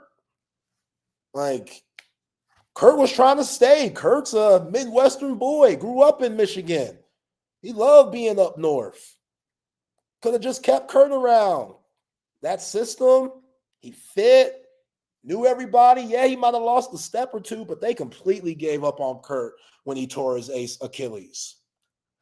And I'm not saying Kurt looks good for Atlanta. Clearly, that's not the case. But in that system, now they put all their eggs in the J.J. McCarthy basket, which a guy that threw 15 passes a game at Michigan, that's who we want to put, everything in. JJ, all right, I get it. He's a national champion, but when you're throwing 20 times a game and you got the best run game in the nation, what adversity did he have during his college days? Somehow that dude beat the Lions. That tells you a lot. Yeah. I mean, now Sam Darnold's up there for Seattle getting it done. We'll see. Wait till week 18 and that first round comes. Sam going to show us what he really is, like he always do. He looks good now. He going to run out of gas. Well, for Seahawks' sake, I hope not, but I don't know, Sam. What I saw last year, Sam, that doesn't give me much confidence. Yeah, he gets a little tight. Yeah.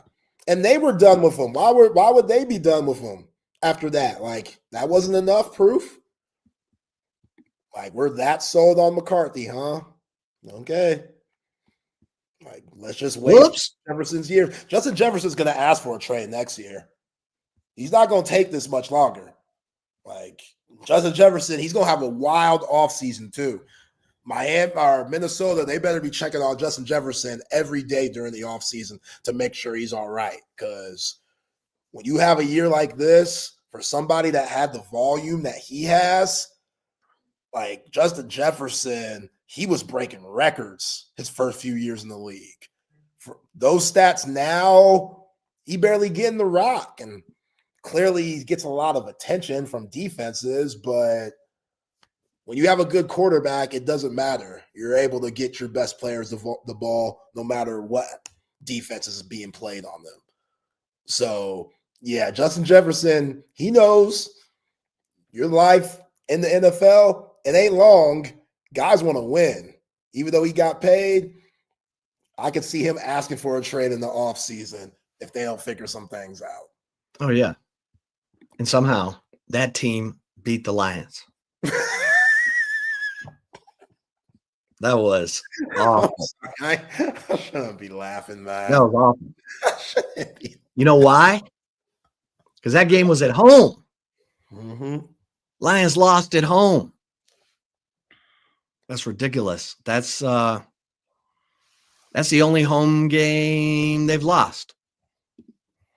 They beat the Bears, they beat the Browns, they beat the Bucks, lost to the Vikings, beat the Giants. Yeah. And lost to the Packers at home. That was bad. Are you getting excited about the Texans yet? A little bit. That defense, man. Yeah. that defense special. Yeah, they might be figuring some stuff out. They just went to Indy and won. Yeah. And they got they're one game out of first. They lost to Jacksonville in Jacksonville, but they beat them in Houston. So they're split on that tiebreaker. And then they just beat the Colts in Indy. They still have the Colts in Houston on the last game of the season. But now the Texans are at Kansas City Sunday night. This is possibly an elimination game for the Chiefs. Yeah. Which is something. Texans, they have the two best edge rushers in the league when you talk about a pair of edge rushers and Will Anderson and Danielle Hunter. They might have the best secondary in the league with Jalen Petrie, Derek Stingley, Kamari Lassiter, Bullock. Like, they got some dudes, man. They hit. CJ Stroud could keep getting his groove back and possibly get back to that rookie year. CJ Stroud, I wouldn't want to play him in the playoffs. Yeah. Because what? You don't believe in the Patriots? You believe in Broncos? Like, yeah, I don't know. Jags, Ravens, all these teams, all the teams in the AFC that are in the playoffs as of now, I don't believe in any of them. Right. The team that's the 7th seed, the Bills, I believe in them the most just because of their quarterback. Right. But how about that? How about that? Like Daniel Jones, he's going to play them out of the playoff contention, which isn't his fault. He has a broken fibula. For him to even be playing, kudos to him, but it's not going to get better. It's just going to get worse. So if they keep trying them out there, teams are going to keep doing the same thing. Let's put 8 or 9 in the box the whole game. Jonathan Taylor, you're not going to be able to go off. Daniel, beat us with your broken leg. Beat us, bro. If you can, like, go ahead. And if he does, tip the cap. But if I'm a defense, I like my chances against a broken leg Daniel Jones. And it was so much fun at the beginning. You know how I feel about my girl, Carly Ursay Gordon. She's done a hell of a job, and her sisters. They don't give the sisters enough credit, too. Like, it's a team. Everybody sees Carly on the sideline with the hairpiece and think she's just doing this dolo. No, Jim Irsay, he had multiple daughters, and they all got a piece of the pie when he passed of the ownership. Just Carly Ursay, she's the oldest, and she's really in it. But the other sisters, they do their thing, too. It's just, it was such a good story, and now, yeah. Daniel Jones can only do so much. What was the deal with that kicker who couldn't swing his leg all the way through the ball? For Indianapolis? Yeah. I didn't see that. Yeah, you did. That's not good. I know they picked up a backup because that's what happened. They missed the field goal to what you're referring to. They missed the extra point. It was the Falcons. That was the Falcons? Young Ho Koo. Nah, he ain't on the Falcons no more. He was with the Giants. Oh, it was the dude that tripped. Yeah, Young Ho Koo, he tripped. Yeah, that's what happened. He buckled. He busted his ass, basically. He just kind of slipped, and he couldn't get the kickoff in general. His foot stuck in the turf. Yeah. That was the New York Post went nuts on that guy. Yeah, my man Young Ho, he's been struggling lately. He used to be so good. I don't know what happened. Yeah, that was crazy. Like Jackson Dart, they showed Jackson Dart And he's like, what the hell was that? Was his foot just like stuck in the turf? That was brutal. The Manning cast, they're like, I've never seen that. Yeah, Aikman said that last night too. Aikman was like, I've never seen that before. Right. Yeah. I mean, like people don't understand kickers to begin with, and then you have something like that. Like the holder's just like got a perfect hold, and then all of a sudden the dude's foot is just stuck in the turf behind the ball. So that dude's like, well, I guess I gotta go. Picks up the ball, starts running, gets creamed. What's crazy is I'm surprised that hasn't happened more. Like you would think that would be more common than not. Just, kind of getting your feet tangled and botching the kick. I mean, everyone's like, you got one job to do. So if you're like drop kicking the ball, what are you doing? Hold on. Remember when Doug Flutie had to drop kick because both their kickers were hurt or whatever when he was playing for? Yeah, what the perfect hold.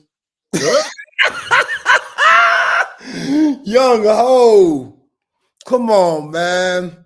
Oh, he totally overstrided. That was the problem. Yeah.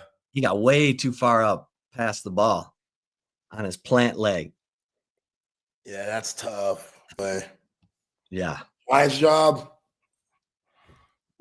Yeah. It was fun when Cam Scalaboo was playing, and once he got hurt, all the fun just went down. All the fun went out the door. Which is sad. It's sad that one player is your whole energy. Like he was, I did not think, if you would have told me Cam Scalaboo would have been the heart and soul of the Giants when he got drafted, I would have looked at you like you're crazy. Ain't no way that dude's the heart and soul of the team. Here we are. He plays. They feel like they have a chance. He doing backflips. He's seeking contact. Everybody's loving it and playing with the same juice that he plays with. He breaks his leg or his ankle, whatever the hell happened. They basically just turned in the season after that. Like, what draft pick can we get? Which, for them specifically, it's not the best draft because, like John said when we talked to him on Friday, all the edge rushers that are going to be available, they got all that.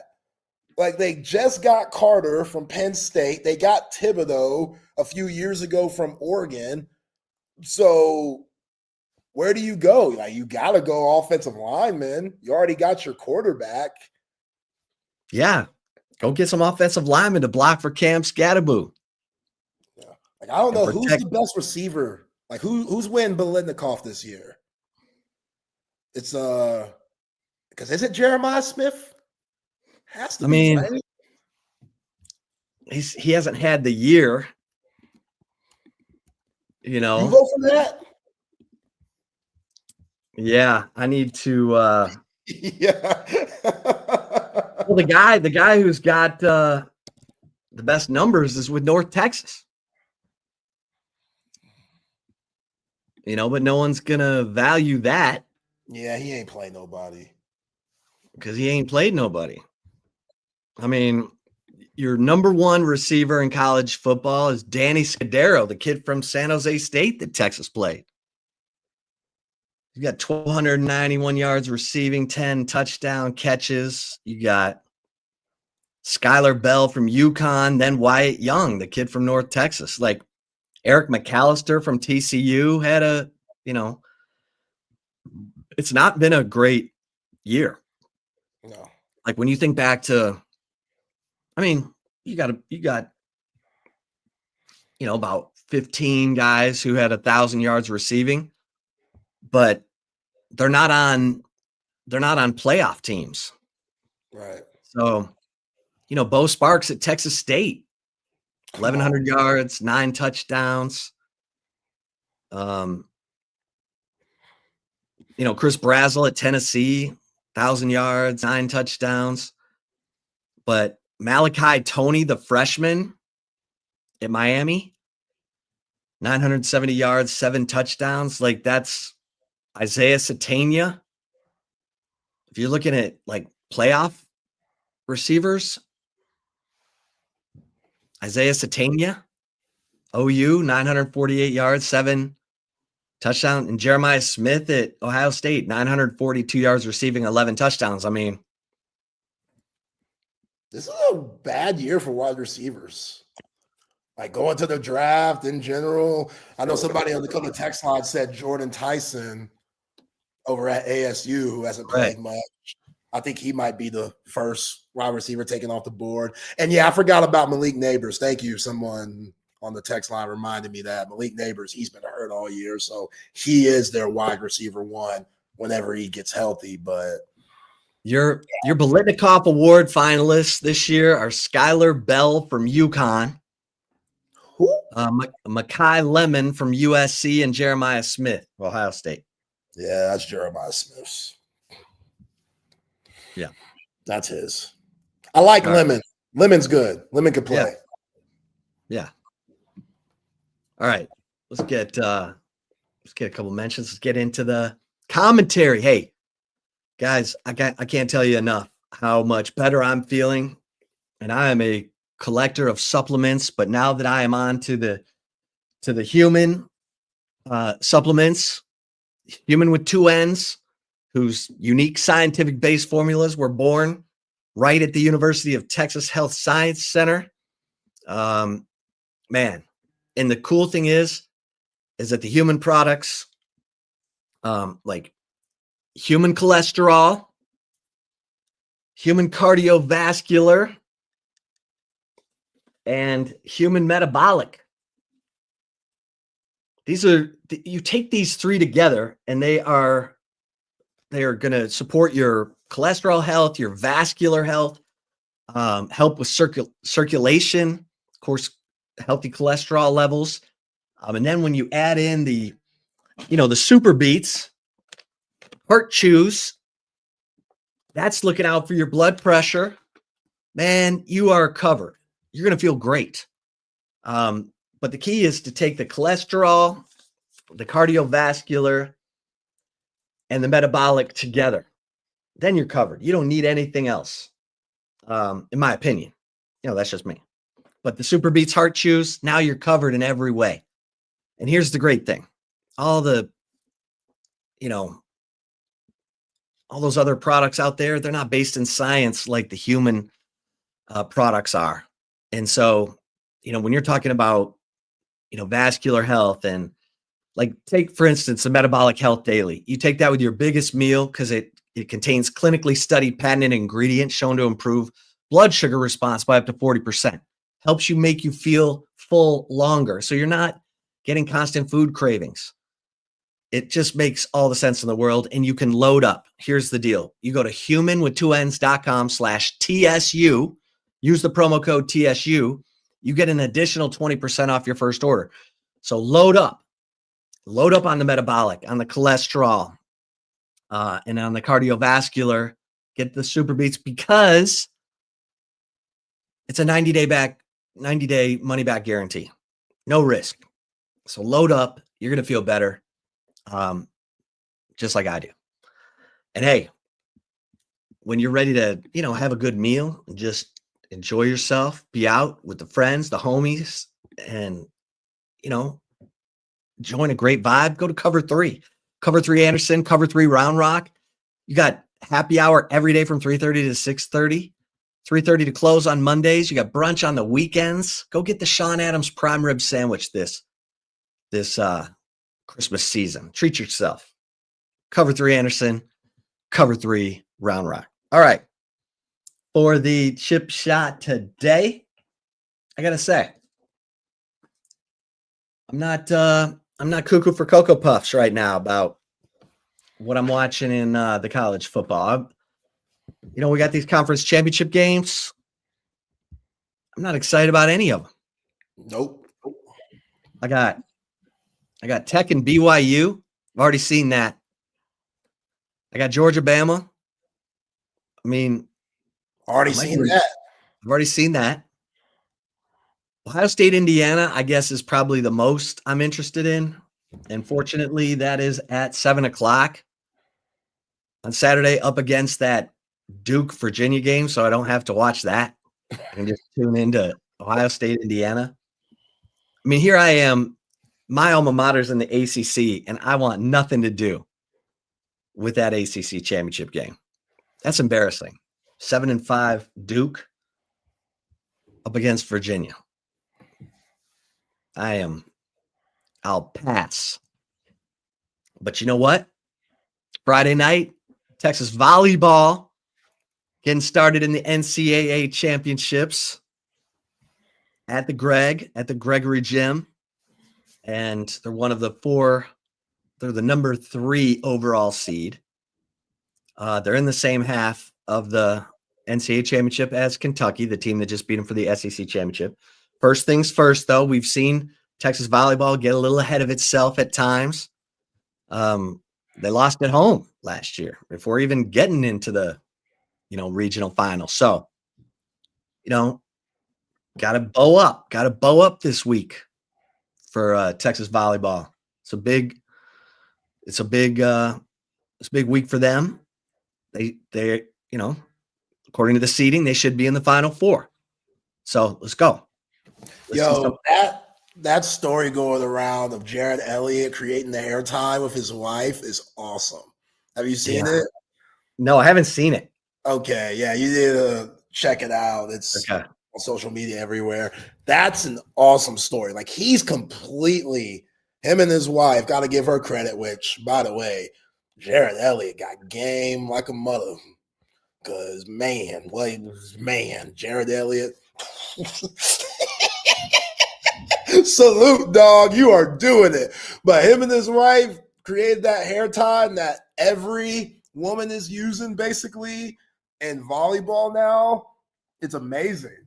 It's amazing. And ESPN, they're funny with it. Whoever wrote the article, shout out to them. They were like, Jared Elliot is bald, but he created the hair tie that has changed volleyball around the world. And it's cool. It has multiple teams talking about his hair tie and just multiple hair ties to fit different styles of hair. Doesn't matter what race or ethnicity you are, hairstyle that you want to put on. Like, he's got something for it. So, yeah, I thought that was awesome. All right, let's get to the right call. Let's get it. Let's go. Before that, though, shout out to Covert BK, family owned and operated, been doing it for over 100 years. They're the best car dealership in the land. If you don't want to take my word for how great Covert BK is, listen to these 5 folks of Covert BK. I don't have to worry about shopping for mechanics to make sure it's done and done right. I come up here, I'm in, I'm out. They give me a loaner sometimes, and it's hassle-free.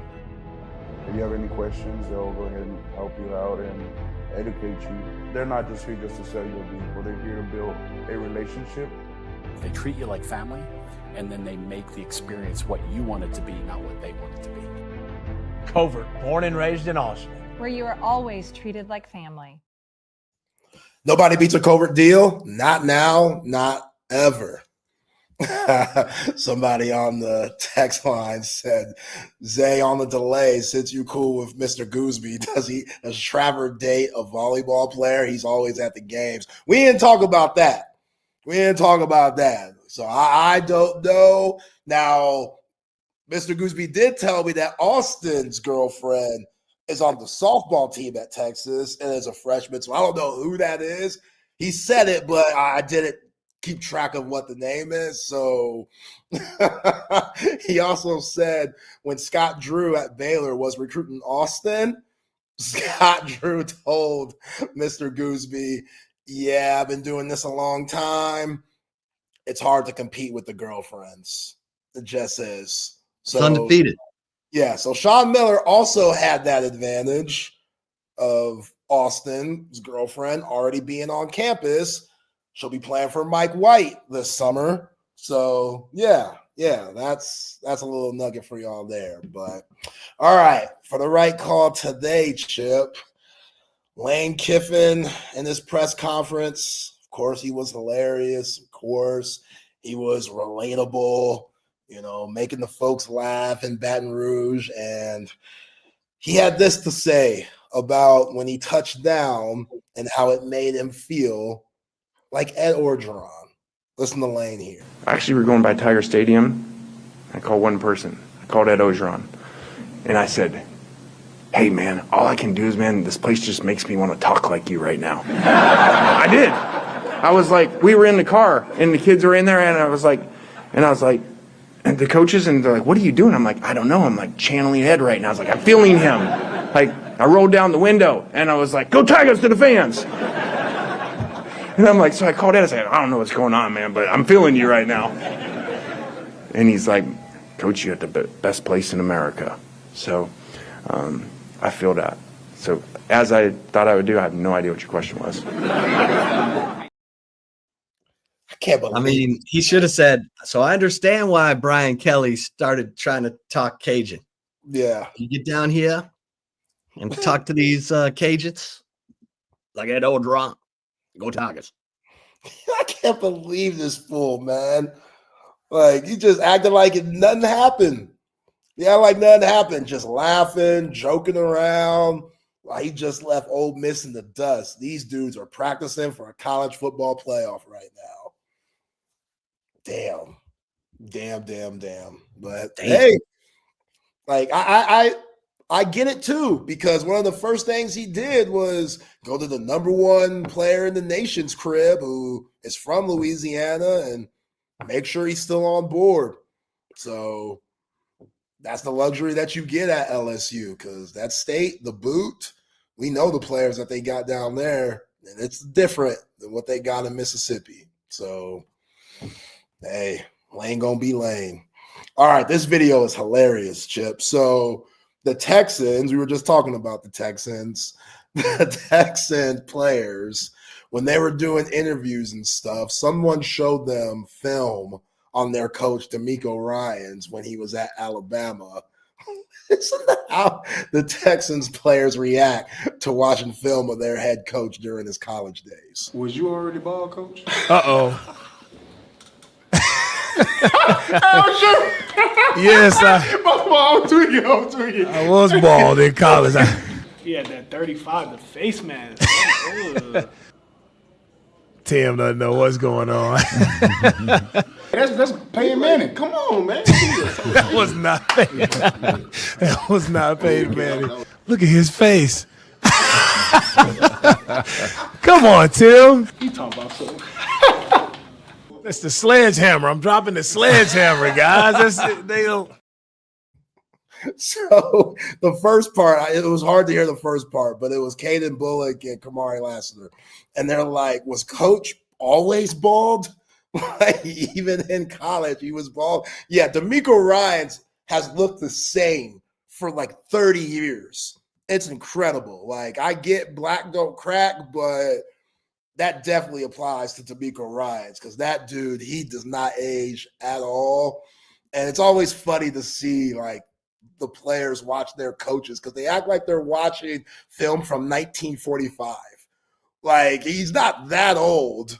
You know, he was playing in the 2000s or late 90s, whatever it was. But it's always fun to see guys react to their coach like, oh, man, coach was doing it back in the day. I always think that's pretty cool.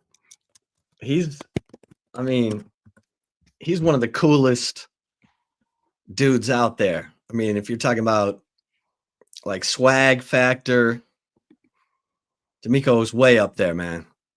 He and Vrabel, Dan Campbell. Yeah, you're starting to see that, like that wave of guys who played not too long ago and them getting their shot. But DeMeco was at Alabama right before Saban got there. Right. So. Yeah, he was part of the darker times. Yeah. Okay, so Alex Golish, former USF coach, now Auburn Tigers coach. They asked him at his introduction press conference about his golf game, because we all know former Auburn coach Hugh Freeze liked to play some golf. And the Auburn fans didn't like that. So the media, like good media folks do, asked Alex Golish how his golf game is. So they can nip that in the butt before he gets started. Listen to what he had to say. My question to you is, do you like to play golf? So it's a setup question. Been here long enough to know that. So my little man, Barrett, loves golf. And Corbin used to, and she's now super into cheerleading and flag football, so she's just doing it as a hobby now. And my wife is an elite golfer. I like football more than golf.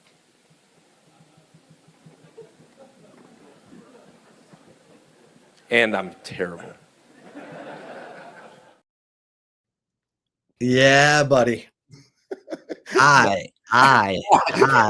In the point. That's my favorite. When he did the point after.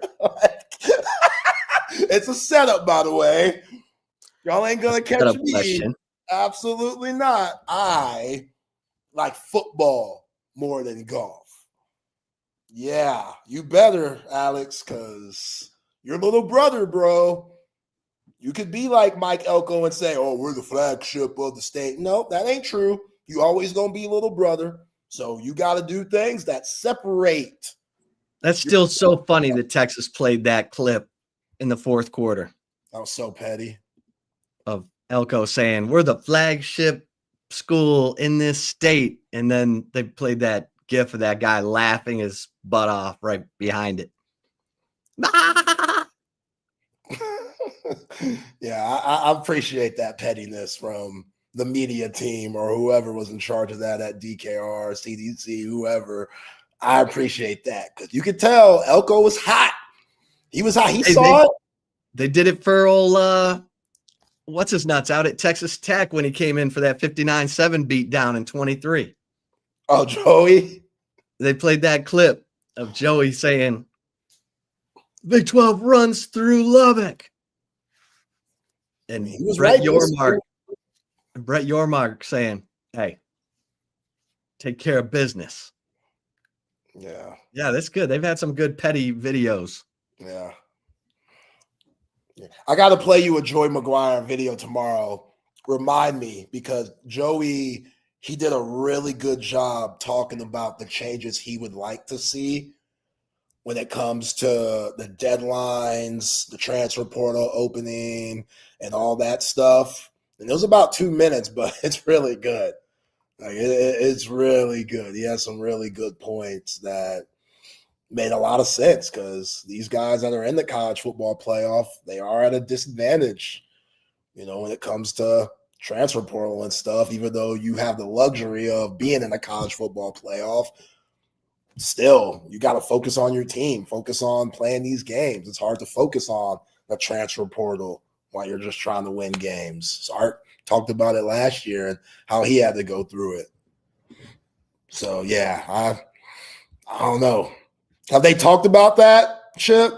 Have you heard any conversations about just shifting the schedule to make it a little more favorable for these coaches and everybody involved? Well, they just moved the transfer portal window to January. And it's only one window now. So, I mean, it's an always evolving process. You can't make everyone happy, but maybe Joey McGuire's got all the answers. I'll wait for you to play this video for me tomorrow. Yeah, for sure. And then we'll kick it around. But in the meantime, let's bring in the fellas. Let's open up the gym. Patrick and Matt. What's going on, guys? Dudes? Oh man, just happy the sun finally came out again. It's a little dreary to take 5 days off because we weren't back on Friday, so I took 5 days off, and then just it'd be rainy and cold. It's like I do not want to wake up and do anything. Just chill today. Yeah, I feel that. I got into Landman over the weekend. Heard good things. It's good. Yeah, I just got my girlfriend into Yellowstone, and we're obsessed with it. So Landman's kind of the same guy. Same guy, I think, Taylor Sheridan. So it's got to be good. Yo, Yellowstone's my joint. Like, I call myself the Black Rip Wheeler sometimes. You know what I'm saying? I'm out on that one. I love you guys. I love it. Later, guys. Welcome into Open Gym here on Texas Sports Unfiltered. Myself, Patrick Davis, alongside Matt Galatzan of Texas Longhorns on SI. And, of course, you, the third member of Open Gym. Text lines open 512-222-9328. Or, of course, over here on the chat. Facebook, Twitch, X, and on YouTube is where you can join the show. What is up, CB? Appreciate you joining us. Going to get into some different conversations today. We'll, of course, get into, a little bit more about the coaching carousel and, of course, about the college football playoffs.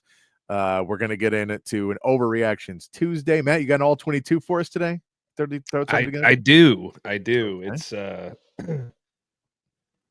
little longer than I anticipated, but I think it'll be all right. There we go. So lots of good stuff coming up on the show today. Was excited that the sun came out. It's a little bit warmer today, so feeling better about that. It's supposed to then rain again, so who knows? But it is definitely going to be an interesting day as we get closer to the freak out that will happen immeasurably, no matter what happens in a few hours with the college football playoff poll. There will be a freak out that is happening.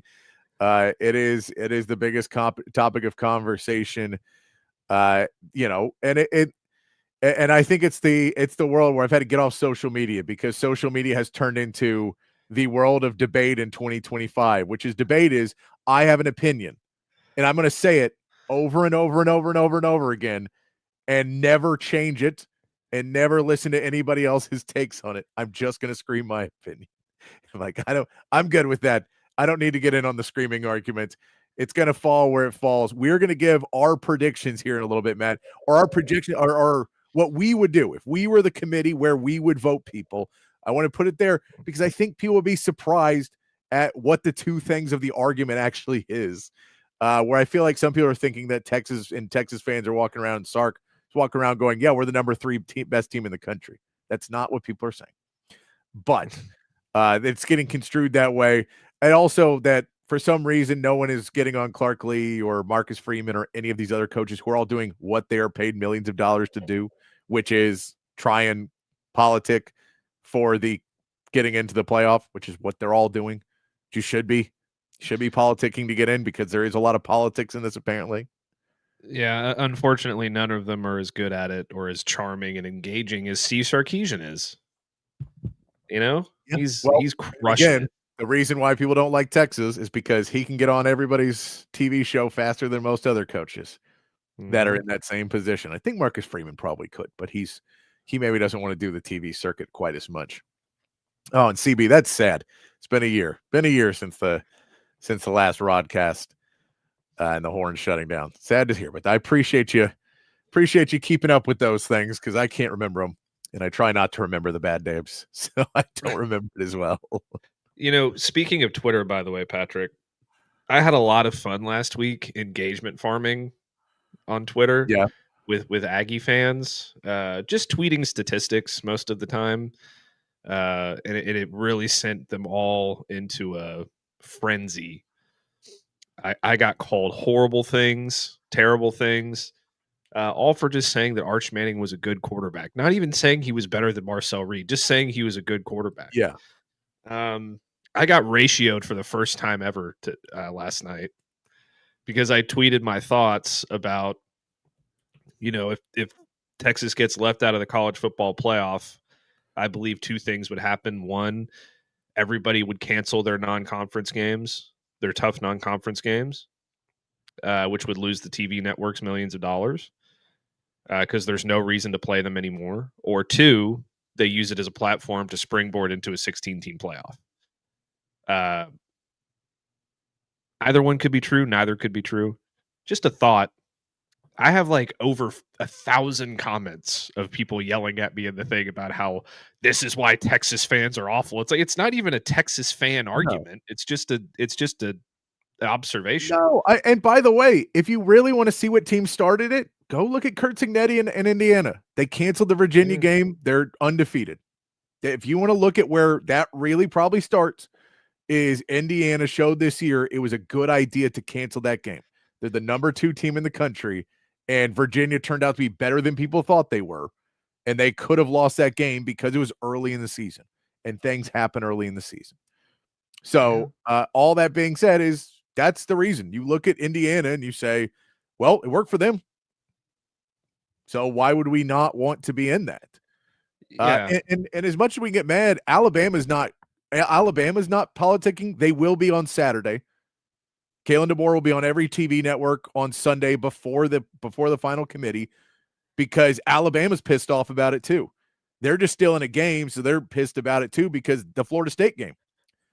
They said, well, we played a Florida State team because you said go play good teams, and we lost, and we're 10 now. And the only other game we lost was to a playoff team. So we should be not on the bubble. And that's, I'm just saying, there's multiple teams. This is not a Texas problem. Maybe it's just because my feed, but it has felt like it is much more of Texas is the enemy in this, as opposed to the world of, yeah, this is what happens every year. It's just different teams doing it. This is the same argument we have every year. Mm-hmm. Yeah. Look, and I'm not even saying, Weston, that Texas should cancel their non-conference games. I'm just saying people are going to look at it and say, if this is going to keep Texas out of the playoff because they have that third loss, then why are we playing this game? Yeah. Like, what's the point in playing this game in September if it can only end up hurting us if we lose? Yeah, and by the way, just to remember, we can talk about football all we want. Every single person in that committee room wants to be a politician. So this is about politics at this point. This is making points and having arguments and debates and all of that. That's what this really is coming down to. It happens every year. Every team does it. So it's, and Weston, I get it, but if you just want to come in and yell at us, we'll probably keep ignoring you, because we can't focus on if you have one idea, and no matter what anybody says, that's one idea. There's no argument. So it is what it is. We get it. Bad teams have won. We'll give our polls out here in a little bit, and it is what it is. I can tell you, Texas is not in my top 10 right now. I can tell you that up front. They're not. So where I saw Corey Mose post about this yesterday, and it's the thing that is really driving me the most nuts, is my problem isn't that Texas is not currently in. I think there's an argument to be made for them to be in. My problem with all of this is the thought that Texas is the 16th best team in the country, and all of these people who didn't beat anybody good this season are ahead of us. I get we may not be able to crack into that, but the fact that we saw earlier this season that Michigan jumped us by beating Maryland when we beat Arkansas, that to me is the problem with it, is that we are rewarding fakeness in this and rewarding bad wins more than we should be. So that is what it is. That's why I have a problem with the polls right now, is not that necessarily that Texas isn't in. It's that I think the polls are skewed to make it so each conference is in contention, so that we can keep to pretend that the conferences all are even, and that BYU and Utah are up that high only because they want to make the Big 12 look better. And we can look at the ACC and go, Miami's the only real team in the ACC this year. And we can all see that. Everyone can see those things. And we know the Big 10 is 3 teams. And we're going to pretend like they're a 6-7 team deep conference. They're not. They're a 3-team conference. So that's where my problem is. We know where the conferences are and that there's not deep conferences. But yeah, Michigan jumping 6 spots after beating Maryland is absurd in its own right. And it's going to be even more absurd this weekend, this tonight, when Texas jumps 2 or 3 spots for beating an undefeated number 3 team in the country. Yeah. That doesn't make sense. That's what I'm saying. That's why it's bothering me. Yeah, it's I'm completely with you. It's ridiculous. It's slanted towards towards parity rather than who is actually the best. Texas is one of the 12 best teams in the country. I'm not even necessarily concerned if they don't make the playoff due to the automatic qualifiers. But if they're not in the top 12 when it's all said and done, that's where my issue is going to be. No, I know, and that's a weird stance to have. It's a weird hill to die on. To be like, no, we're one of the best. You can't tell us that these other teams are better than us. I get if there's too many teams that are still ahead of us and the automatic qualifiers and we don't make it. That I can live with, because that sucks, and that's a different argument to have a different day. But if the committee comes out and says, no, we watched the football and they're a better team, then I think we have to get a whole new committee, because they're either not watching the games or they don't know ball. And that's just how I feel about it. And look, I get everybody can have their own opinions. People can believe differently. I believe a lot of people look at resumes and they didn't watch the games. And if you didn't watch the games, I can't judge the Big 12 or the ACC the same way. I didn't watch a lot of Big 12 or ACC this year. I probably watched maybe 8-10 games out of both throughout the whole season of both conferences, just because I didn't watch a ton of it. I watched a ton of SEC because my job is watching SEC football. So that's why I've watched a lot more of it. I shouldn't be on the committee, I'll tell you, but I don't think a lot of the other people should be either. So that's all I'm saying. Well, here's the other funny thing about me getting ratioed for that thought of how it could change if Texas doesn't get in. I'm still very much in the camp of beat Florida and you're in. I agree. Oh, 100%. Don't bitch and moan about losing to Ohio State. Bitch and moan about losing to Florida. Yeah. It's just the fact of the matter is the reason that these schools are scheduling these big games at the beginning of the season is because they're because of the committee and the things that they have said. They are supposed to incentivize playing those games and not hurt you and not count them against you as much as it would, losing to a, unranked Power 4 team in non-conference, so that there are more of these games at the beginning of the year so that they make more money in TV revenue and, views and all that stuff. And if you take that away, then you essentially lied to all of these schools by telling them that you incentivize those things. So they have no reason to risk it, and they'll just schedule Kennesaw State, Old Dominion, and Indiana State for their first 3 games once they go to a nine-game schedule next year. And you will never have a number 1 versus number 2, Texas versus Ohio State, Alabama versus Ohio State next year, Texas versus Michigan. Like, all of this stuff will just go away because there's no incentive to play it. Yeah, and I mean, the reality of where I sit in a lot of this is we played 2 top 5 teams in 3 weeks. And you went 1-1. And my whole thing on this is, if we can only if losing to one top 5 team drops you 6 spots and beating another raises you 2 or 3, then we are not judging strength of schedule, because we're not saying you just played 2 top 5 teams in 3 weeks and you came out 500. 99% of the country would lose both those games. We know they would. And we were part of it. So, but we lost 1. So that's, to me, is I get the whole, well, it's hard to jump some of these teams, but if good wins can't get you to jump teams who didn't play, who had bad wins, then again, strength of schedule does not matter the same way they're saying it does. That, to me, is the issue. That good wins have to keep pushing up and keep pushing up. That is why I feel that you have to move this team up. I get if they don't move into the top 10, that's a whole different argument. I get that. Let's actually get into it, man. Well, since we're talking about it off the top of the show, since we got into it hot and heavy early, let's get into where we would rank and we'll see where we differ in our beginnings. But I think we both, Matt, would have Ohio State as being the number 1 team in the country, right? Absolutely. They're the most complete team. They've played 1 game within 3 scores this entire season, and it was the Texas Longhorns. Yeah, no, I'm like, yeah. The only game that's ever been close was the Longhorn game, and that was week 1. And by the way, it was one of our worst games of the season. We're still close, so just saying. If we're going to go off just box scores and things. I have number 2. I have Indiana. Again, they're undefeated, so they're going to be ahead of Georgia right now for me and ahead of A&M. But I still have Indiana at 2 because they're undefeated. Yeah, I mean, I don't think there's an argument for it. I think you Indiana. No, I think they will move down after they get blown out by Ohio State, but I do too. But we'll wait for that one. That I think they will move down after Ohio State beats them because they're maybe a little paper. Dan, I have Georgia as my number 3. Where do you go at your number 3, Matt? Yeah, I mean, I think that it's pretty easy. I think the top 4 is pretty easy.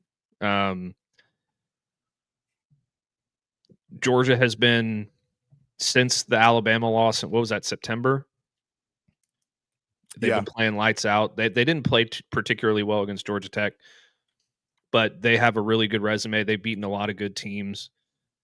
And yeah, so I that's an easy call for me as well. Yeah, I think that they're playing really good football down the stretch. And again, that's kind of where a lot of this goes into, again, is, you know, how well are you playing at this time of the season? Has your team really improved? Have you rebounded from the losses and are playing well? I'll say that now going in, my number 4 team is Texas A&M. I don't drop them that much for losing to Texas. I think you can drop them below Texas Tech. I think you can drop them below Ole Miss. I think you can drop them below some of these other one-loss teams. I still think that their one loss is not that bad. I think their one loss is better than Texas Tech's one loss. Yeah, sure. It matters when it happens, in my opinion. I agree. Like, you can't just stay in the same spot more or less for losing. I dropped it down. Well, also I had them at number 2 before this in my head. They were number 2. I know that they were ahead of Indiana in my head. So in my head, they did drop 2. I get they're only dropping 1 in this, but then since this is my ranking, they're dropping 2. Yeah. And you can change. I'm just saying my opinion. Well, if Texas A&M's your 4, I can't. I'm not really going to argue against it necessarily. But you can give. Who do you have at your number 4? My number 4 is Ole Miss because they have a better resume. Okay. Their only loss is to a better team by 1 score, and Texas A&M really got dominated by Texas. So I would put Ole Miss or Texas Tech number 4, and since I'm an SEC guy, I'm an Ole Miss guy, I'm going to put Ole Miss number 4 ahead of Texas Tech because I don't think Texas Tech has really beaten anybody. Like, no, I don't. BYU isn't really, worth much. Yeah. So I have that. I'll go with my next 2 things. We're talking about that same group of teams that we're in. So my 5 is Texas Tech. My 6 is Ole Miss. I like Ole Miss. I like, again, they didn't really play much of anybody down the stretch. So maybe that's just more recency bias of this not having big games down the stretch, but they've been winning. They've been playing good football. I think that, again, that 4 through 6 to me is kind of interchangeable.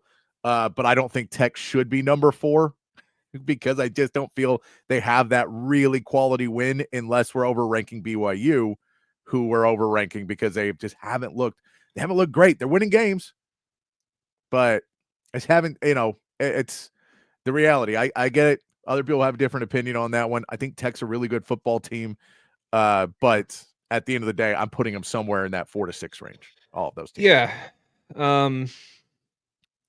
And that's fine. You could flip-flop those 3 teams any which way you like. The reason that another reason I put Ole Miss number 4,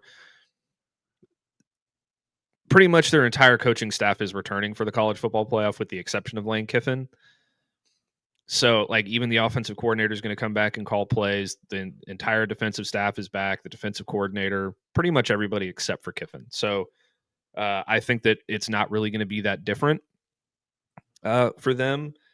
And for Texas A&M, had their schedule been a little bit tougher, I probably would have ranked them a little bit higher. But the fact of the matter is the only team in the SEC that ended up with a winning record that they played was Texas, and they lost by 2 scores. And they had one other game against a top 10 ranked team, and they won by 1 point. So that's just, it's ticky-tacky, but that's just where it kind of... No, I got you. I think that's completely viable. And that's one of those ones, if we were in the room, Matt, and these are our rankings, we could have that discussion. And be like, okay, I see where you're coming from. And I agree. It's like, I think those teams, You kind of just look at their schedule. You look at how they're playing at the end of the year. You look at the measurables and everything. And it is, do you count the Notre Dame win as a really good win early in the season? Or do you count that as that was a long time ago and we're not necessarily ranking that game as high? Or that's what I think kind of depends on it. But for Ole Miss, they're definitely, again, all three of those teams should be in the 4 to 6. I'll tell you this, Ole Miss is probably dropping to 8 or 9 tonight, which is insane. But they're probably going to drop to 8 or 9 because of the Lane Kiffin thing, which I think you're putting too much power into these coaches' hands to do those things. And by the way, Lane Kiffin should just never say anything about the transfer portal ever again. Just by the way, he can no longer walk out and go, "Oh, I think the transfer portal." It's like, no, it'll be really funny when you go to the playoffs and get mad because someone's leaving the team early. It's like, really? You can leave the team early before the playoffs? But he's got to get to the playoffs first. So that puts us at 7. At 7, I have Oregon. I think there's another one where you could kind of put a couple teams at that one. I still put Oregon as a 1-loss team in that conversation. They have not been great, but I also am not penalizing them a ton for not having the conference schedule. I think the Big Ten and the Big Ten commissioner should be fired by the NCAA. Like, we should all get rid of the Big Ten commissioner. He is a scumbag in my mind. I cannot stand that dude. All he wants is money, money, money. And he had, like, the scheduling for the Big Ten, they just never have any of their top teams have really good schedules, and it bugs the shit out of me. So, and it's not non-conference. Like, Ohio State played Texas. I can't get mad at them. But they just don't schedule enough games where, like, you're playing those top games. And then Penn State was supposed to be one this year, and Penn State was garbage. So, yeah, I probably would have ranked Oregon higher if it wasn't for what Dan Lanning said a couple weeks ago, where he's like, well, all these other teams are out there playing, Appalachian State or whatever he said, while we're playing USC, who's like a top 20 team. It's like, yeah, but you also played a garbage non-conference schedule and didn't schedule anybody then. Yeah, so, and USC is the same thing as what Arizona State was earlier this year, in Arizona, and every other team that you had to put some of the other conferences in the top 25, and so they're ranked teams, but they're not really in that same conversation. Yeah, I mean, USC probably has more of an argument than some of those teams, but I agree with you. Because, like, I'll put it this way. I think Missouri's kind of in that same – if you want me to throw an SEC team, I don't think Missouri is a, wow, what a great win this season. It's a very average win at best. Yeah, and so that's my point. Is like Missouri, when they're ranked 18 or 19 and people are like, oh, it's another ranked win. I'm like, yeah, it's a ranked win, but it's a ranked win like some of these other ones where it's good to have. But in my personal opinion, I don't value it as much as a really good ranked win. I think there's a much bigger sliding scale of like top 5, top 10, top 15, top 25. I think that sliding scale kind of is pretty big. Yeah, I agree. But I've got Oregon 7 as well. Okay. And let's go with 8. I have Oklahoma. Yeah. I mean, look, Oklahoma's earned the number 8 spot. I know a lot of people are going to disagree with me on this, but I think Texas has a better argument to be in the college football playoff than Oklahoma does. That being said, they have one less loss. Yeah. They took care of business. They beat Alabama. Yeah. They deserve to be in. No, I know they have a hell of a defense.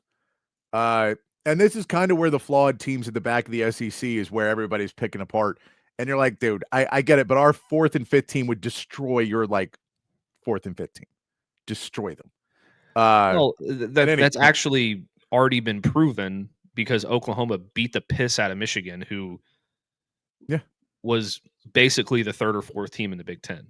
Yeah. So, 4th team, because they have to beat Oregon. Oregon's the 3rd team, but they're the 4th team, and they're not either. And you had no problem with them. Texas had no problem with them last year. So I have OU there. I have Alabama as my number 9. Who do you have at your number 9, Matt? I've kind of been flip-flopping on this one, because this is where it gets a little hard. it gets a little hard here. I'll tell you, it's not Notre Dame. Mm-hmm. I was deciding between Miami and Alabama. I'm giving it to Alabama though. Yep. Just because I think they have, a much better resume than Miami. All right, I'm with you. I have Alabama there at 9. I think we have the same 10 then. My 10 is Miami. It is. We do have the same 10. Miami deserves to be in above Notre Dame. They beat Notre Dame. They have similar resume to Notre Dame. Some would say a better resume than Notre Dame.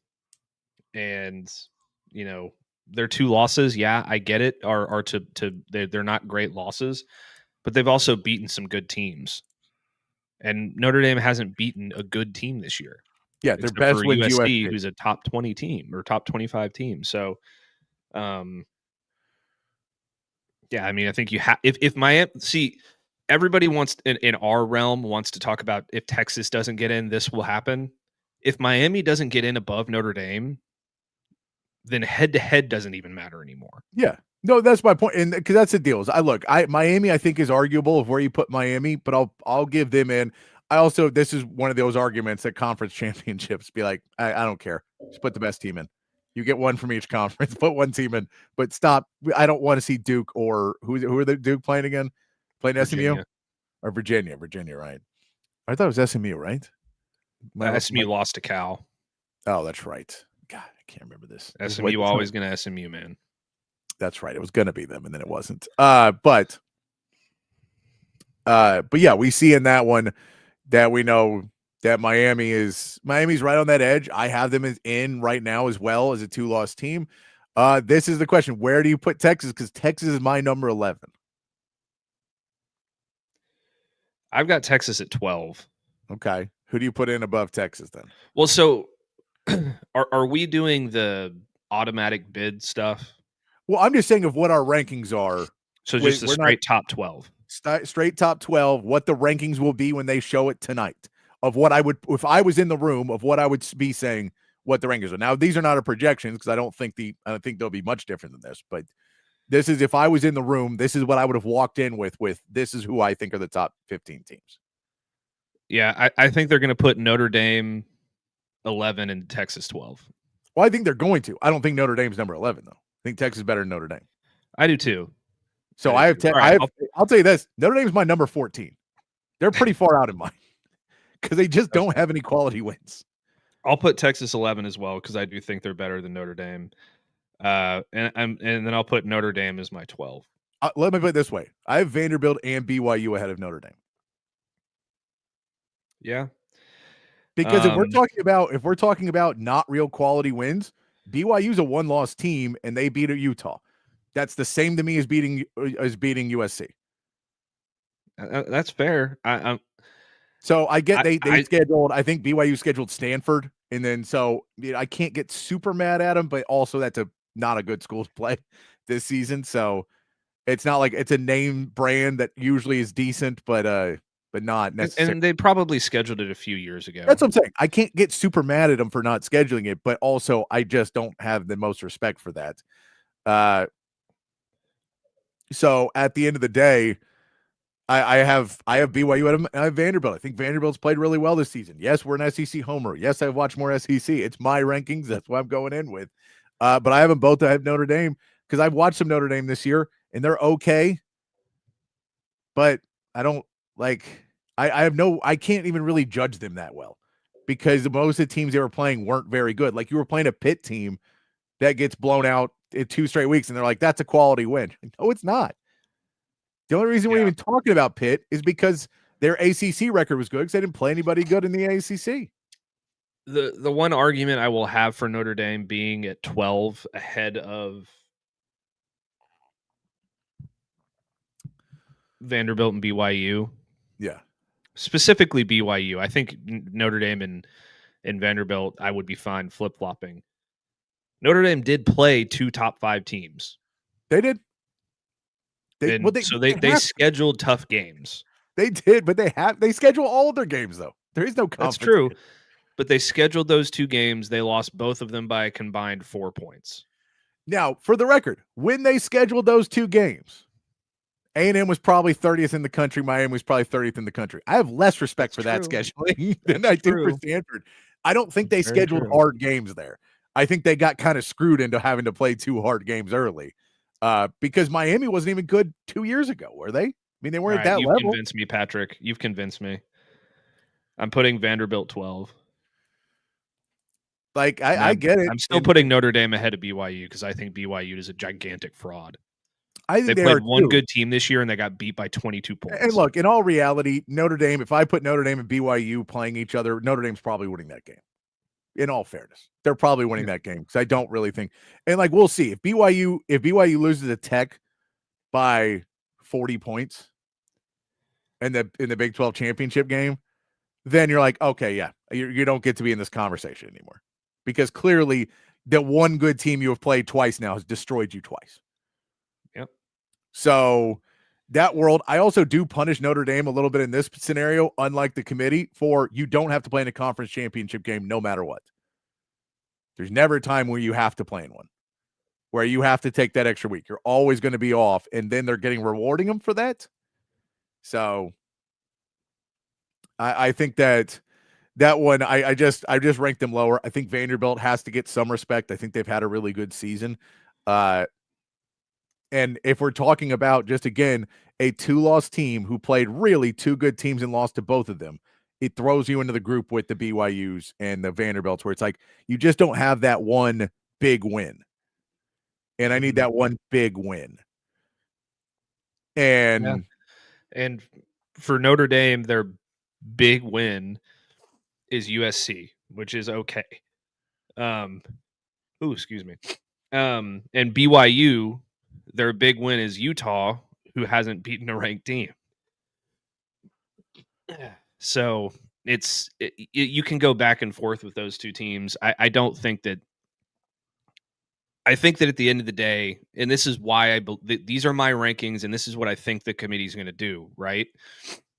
I think that they're going to value Notre Dame over BYU. Oh, 100%. So that's why I have them a spot. They're going to value Notre Dame over Miami, over Texas, over. I think they're going to value them over everybody. And that's like, and if USC wasn't so bad down the stretch, it would be a little bit easier to be like, oh, that was a big win. But the fact that Lincoln Riley can't beat anyone who's ranked, that they got killed by Oregon. That, I mean, their one ranked win this year was Iowa. They beat Iowa 26-21 for USC.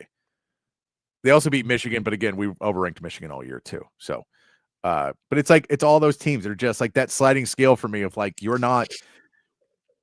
And so when we talk about like, it was one of the things early in the season, which we saw of USF, where USF beat Florida and beat South Florida, right? And then loses to Miami, right? That was the way it was. Mm-hmm. And at the beginning of the season, we're like, oh my God, USF's world beaters. And then it all fell apart very quickly for USF. But I just, when you look back on this, and so Matt and I, as much as everyone's yelling and screaming about this, Matt and I both have Texas at 11, which is not in the playoffs with automatic qualifiers. Yeah. But it is, okay, guys, you were better than, we're giving you due respect. And I know that's kind of silly, and it looks at it, but it's the same thing. Like I was talking to my dad about it, and he was like, they really need to win that Texas A&M game because now with a bowl win, they're a 10-win team. And in 3-4 years, when you're talking about recruiting and when you're talking about all these things and semantics of football, can Texas continue to be a 10-win team? And can Texas continue to produce the types of players that you're putting out there? And if you were a top 12, top 15 ranked team at the end of the season, instead of, well, we're 14th, but it was a complete BS 14th. Then you go, we were 11th. It's fair. We didn't make it, but you know what? I can't yell and I can't bitch and moan about that. That one, I'll just go, you know what? We shouldn't have lost that Florida game, or we'd be in. But at 14, I'm like, yeah, but they don't have those resumes. I know it's a weird hill to die on. But that is where I would put it for my rankings. And I'm surprised. Yeah, Matt and I both, pretty close to agreeing on that about where they go. And really, it's like 4, 5, 6 is a question right now, Matt. 4, 5, 6 of like how much you drop A&M, which again, that's kind of, we could see them drop A&M to 6 or 7 to prove the point of why Texas doesn't have any quality wins. Like we could see that tonight. that they're just going to drop them. We'll see where Ole Miss falls. Do they drop Ole Miss a ton because of the Lane Kiffin? I think that may be more speculation than reality. I think they're I feel like that one maybe is a little bit more of people remembering Florida State and thinking about them dropping one spot from 4 to 5 because Jordan Travis, their starting quarterback and the only really good player on that team, got hurt. And the difference in that one versus Lane Kiffin, and you're still keeping both your play callers and your players. Well, here's the other thing too. That whole scenario was proven to be right. Like dropping Florida State out proved to be right because they played Georgia in their bowl game and lost 63-7 or whatever. Yeah, and was that the year that Georgia missed it and was super pissed off too? It had to be. Yeah. They win them, yeah.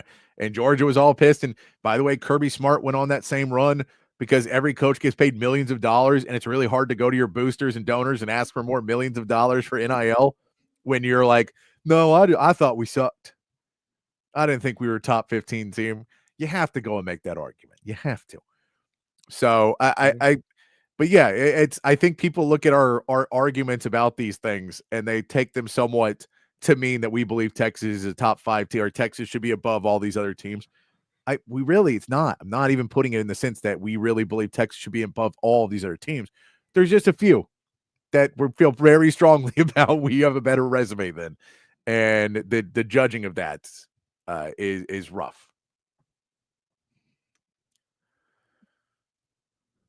I mean, yeah. Are we going to go through the rest of these rankings, or are we stopping at 14? I mean, I went to 15.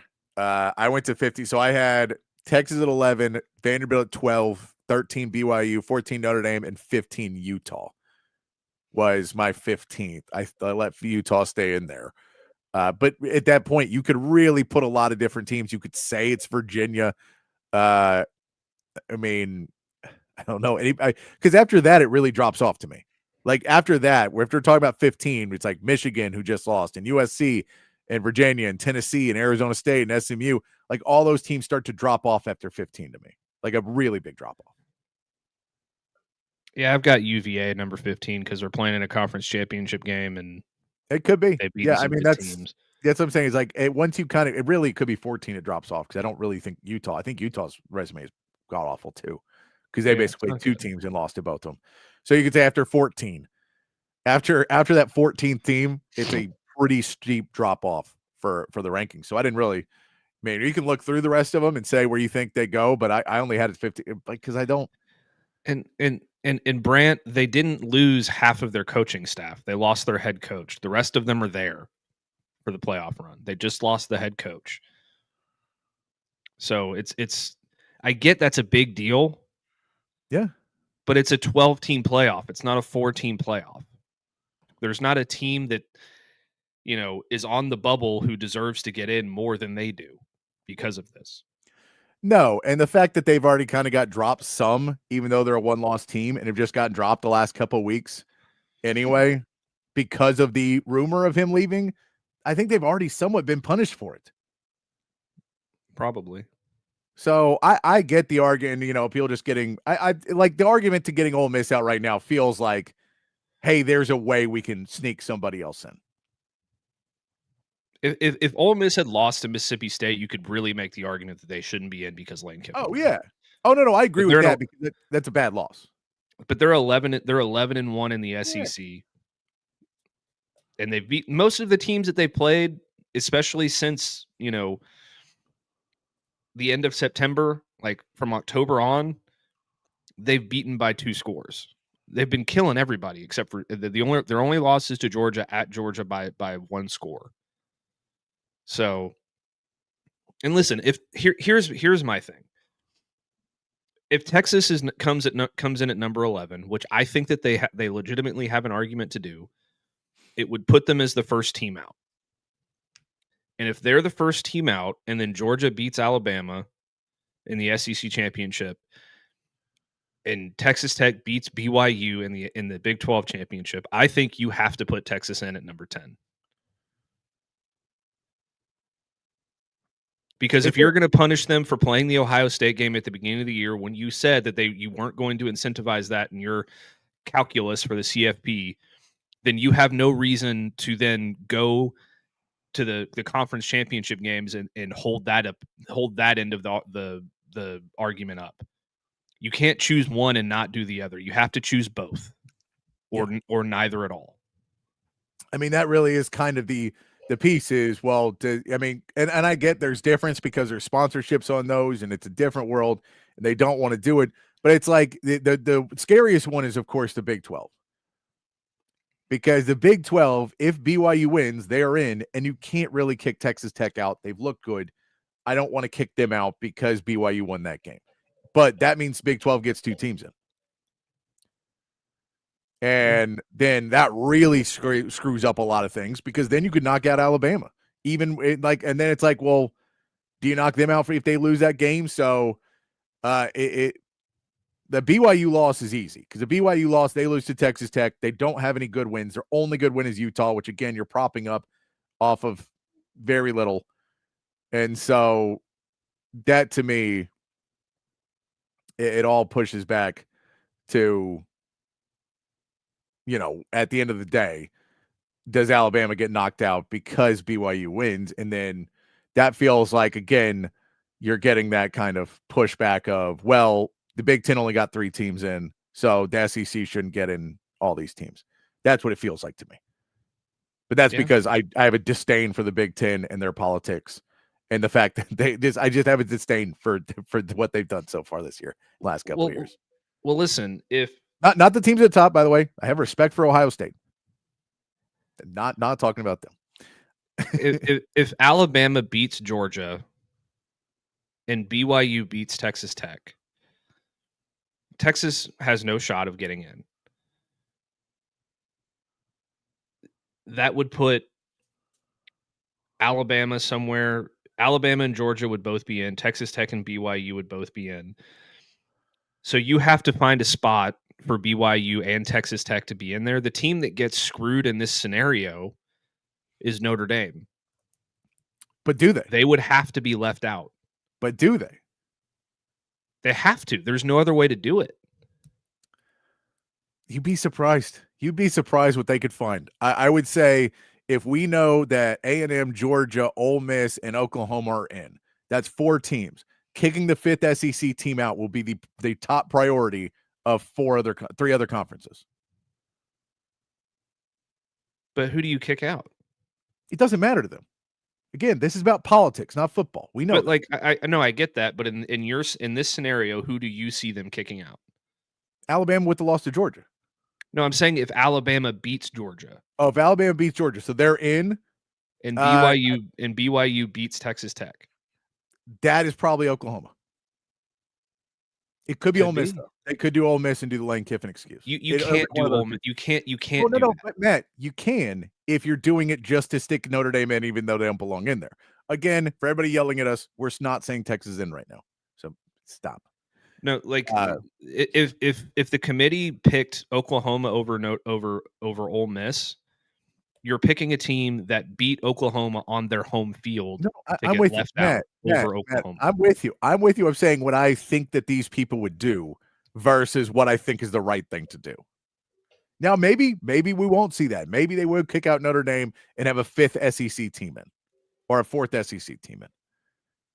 But I just don't see him having 5 SEC teams and not Notre Dame. It doesn't feel like it's going to happen.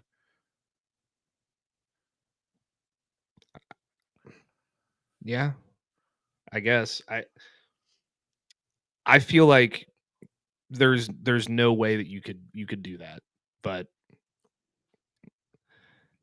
I guess we'll find out. In part of what's really going to be frustrating is Alabama's probably going to beat Georgia again because they own Georgia just like Michigan owns Ohio State, and Texas owns Oklahoma, and Texas owns Oklahoma, and Texas owns Texas A&M. Got to throw those in there all the time. Just got to throw those in there. Matt, how about we take our break a little early today? Come back because we're going to have a action-packed hour 2. We've got your all 22 to hit. We have some overreactions to hit as well. So we're going to take our break a little early and hit that so that we can come back and roll out the rest of the show with you guys as we get it closer to the college football playoff selection, and we will have a better idea at the end of that. Don't forget tomorrow's early National Signing Day. So there's plenty of talk for that tomorrow as well. But coming back, we got Matt doing an all 22 review, which he does here on the show early in every week, at least during football season, during college football season. He will go through that. And we will do our overreactions Tuesday as well. And back here in about 2.5 minutes here on Open Gym on Texas Sports Unfiltered. Hi, this is Tom McKay, owner of Audiovisual Consultations, and all of us at Audiovisual would like to wish you and your family a happy holiday season. This time of year can get a little hectic, so we want to remind you to relax, enjoy the season with your family and friends, and give us a call at 512-255-8678 for all of your home entertainment needs. This is my favorite time of the year. I love the holidays, the music, the decorations, the presents, the whole darn thing. So this year I'm asking all you listeners to help make this a special holiday for everyone. Smiles are contagious and free, so let's give them away like the government gives away your money. Let's high-five strangers on the street. Hold the door for people behind us. Tip your servers more than they've ever been tipped before. Give to a charity, or hell, give to a bunch of charities. If someone does a good job, tell them they did a good job. Pat someone on the butt. Sing in public places just because it feels good. And as always, hug your kids until they beg you to stop. Watch some games with your friends and make love to your wife or your husband. I know there's some women listening too. You can still give us a call at 512-255-8678 if you'd like to get some cool electronics. But more importantly, have a great holiday season and a fucking awesome next year. You see covert everywhere. That personal level of just feeling like it's a personal family interaction. The customer service, it's impeccable. It's unlike anything I've ever experienced buying a car. Over the 30 years that I've been buying cars from them, I feel like I know them and they know me. Covert's done an amazing job of making me feel valued. If you purchase a vehicle and you want to feel like you're part of a family, join the Covert family. Come and experience it for yourself. Covert, born and raised in Austin. BK here for OLIPOP. Man, this stuff is the game changer of all game changers. Their slogan is a new kind of soda, and that's exactly what it is. You get that same great soda taste, but OLIPOP is actually good for you. Inside of every can, a blend of 7 unique botanicals, plant fibers, and prebiotics. You're getting 9 grams of fiber in every can, only 2 to 5 grams of sugar, and man, the flavor is absolutely there. Classic soda flavors like cola, root beer, lemon lime, and Dr. Goodwin. That's their version of a Dr. Pepper, and some other great flavors as well. The grape, the cream soda, the cherry cola. It's all fantastic. I'm telling y'all, OLIPOP tastes just like the soda you grew up sipping, but with the added benefits of microbiome and digestive health support as well. Pick up OLIPOP at H-E-B, Target, Walmart, Whole Foods, and Costco all throughout the Austin area and the state of Texas. And head over to drinkolipop.com. Use the promo code TEXAS20 for a discount on your first purchase. It's OLIPOP, a new kind of soda. Welcome back to Open Gym here on Texas Sports Unfiltered. Myself, Patrick Davis, alongside Matt Galatzan of Texas Longhorns on SI. Text line's open, 512-222-9328. And, of course, over on the chat on Facebook, Twitch, X, and on YouTube. It is flooded today. A lot of haters, a lot of people coming here just to try and make things harder on our lives. For some reason, I don't get it. I will say the concept that everyone in Texas roots for Texas is someone who does not live in Texas, maybe? I don't know. Probably. If you live here, you know,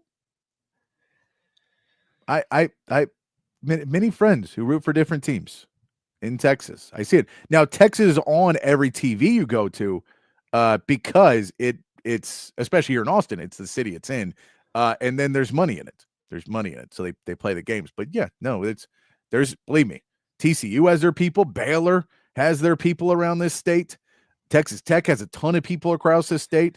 You know, the old saying, if you can't get your guns up, if you can't get your grades up, get your guns up. Get a lot of Aggies. So the joke I heard the other day, you know what every Longhorn and every Aggie has in common? They both apply to Texas. That's what you say. Like all these are just old jokes. We get it. There's plenty of those people that are in there. And there's Texas fans all across the state of Texas. There is.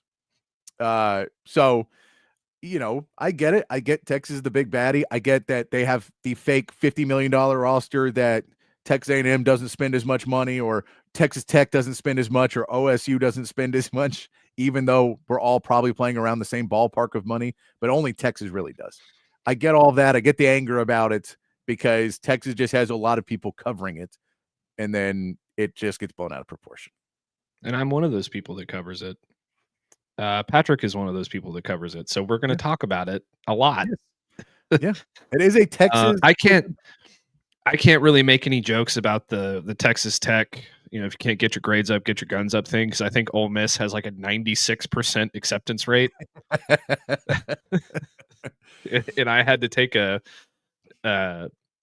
victory lap or two when I was at Ole Miss because I had a hard time figuring out what college was all about at the beginning. So I can't talk too much about that. No, it's all good fun. Like I have plenty of friends who are Red Raiders, and it's all good fun. I genuinely, I tend to not overly take too much of this stuff to believe that people are bad people for rooting for different teams. That is my general outlook on life is, your family was into this or that. I probably don't think you're a terrible person for rooting for somebody else. But all of that's just me. But that being said, I think there's valuable arguments to be had about all of these things. I think there is a world of where you say Texas played three top five teams in the country this year. That should account for something. They played 5 top 15, won 3 of those games. Like, I think it counts for something that when we talk about wins and losses, that we sit there and say it's the same thing when you go, well, you played 0 top 5, 0 top 15, and a couple ranked, and you're saying it's the same. They're the same. Even though we were told, even though there was a press release that said it wasn't. That's all we're saying. It feels cheap to be lied to like that, Yeah.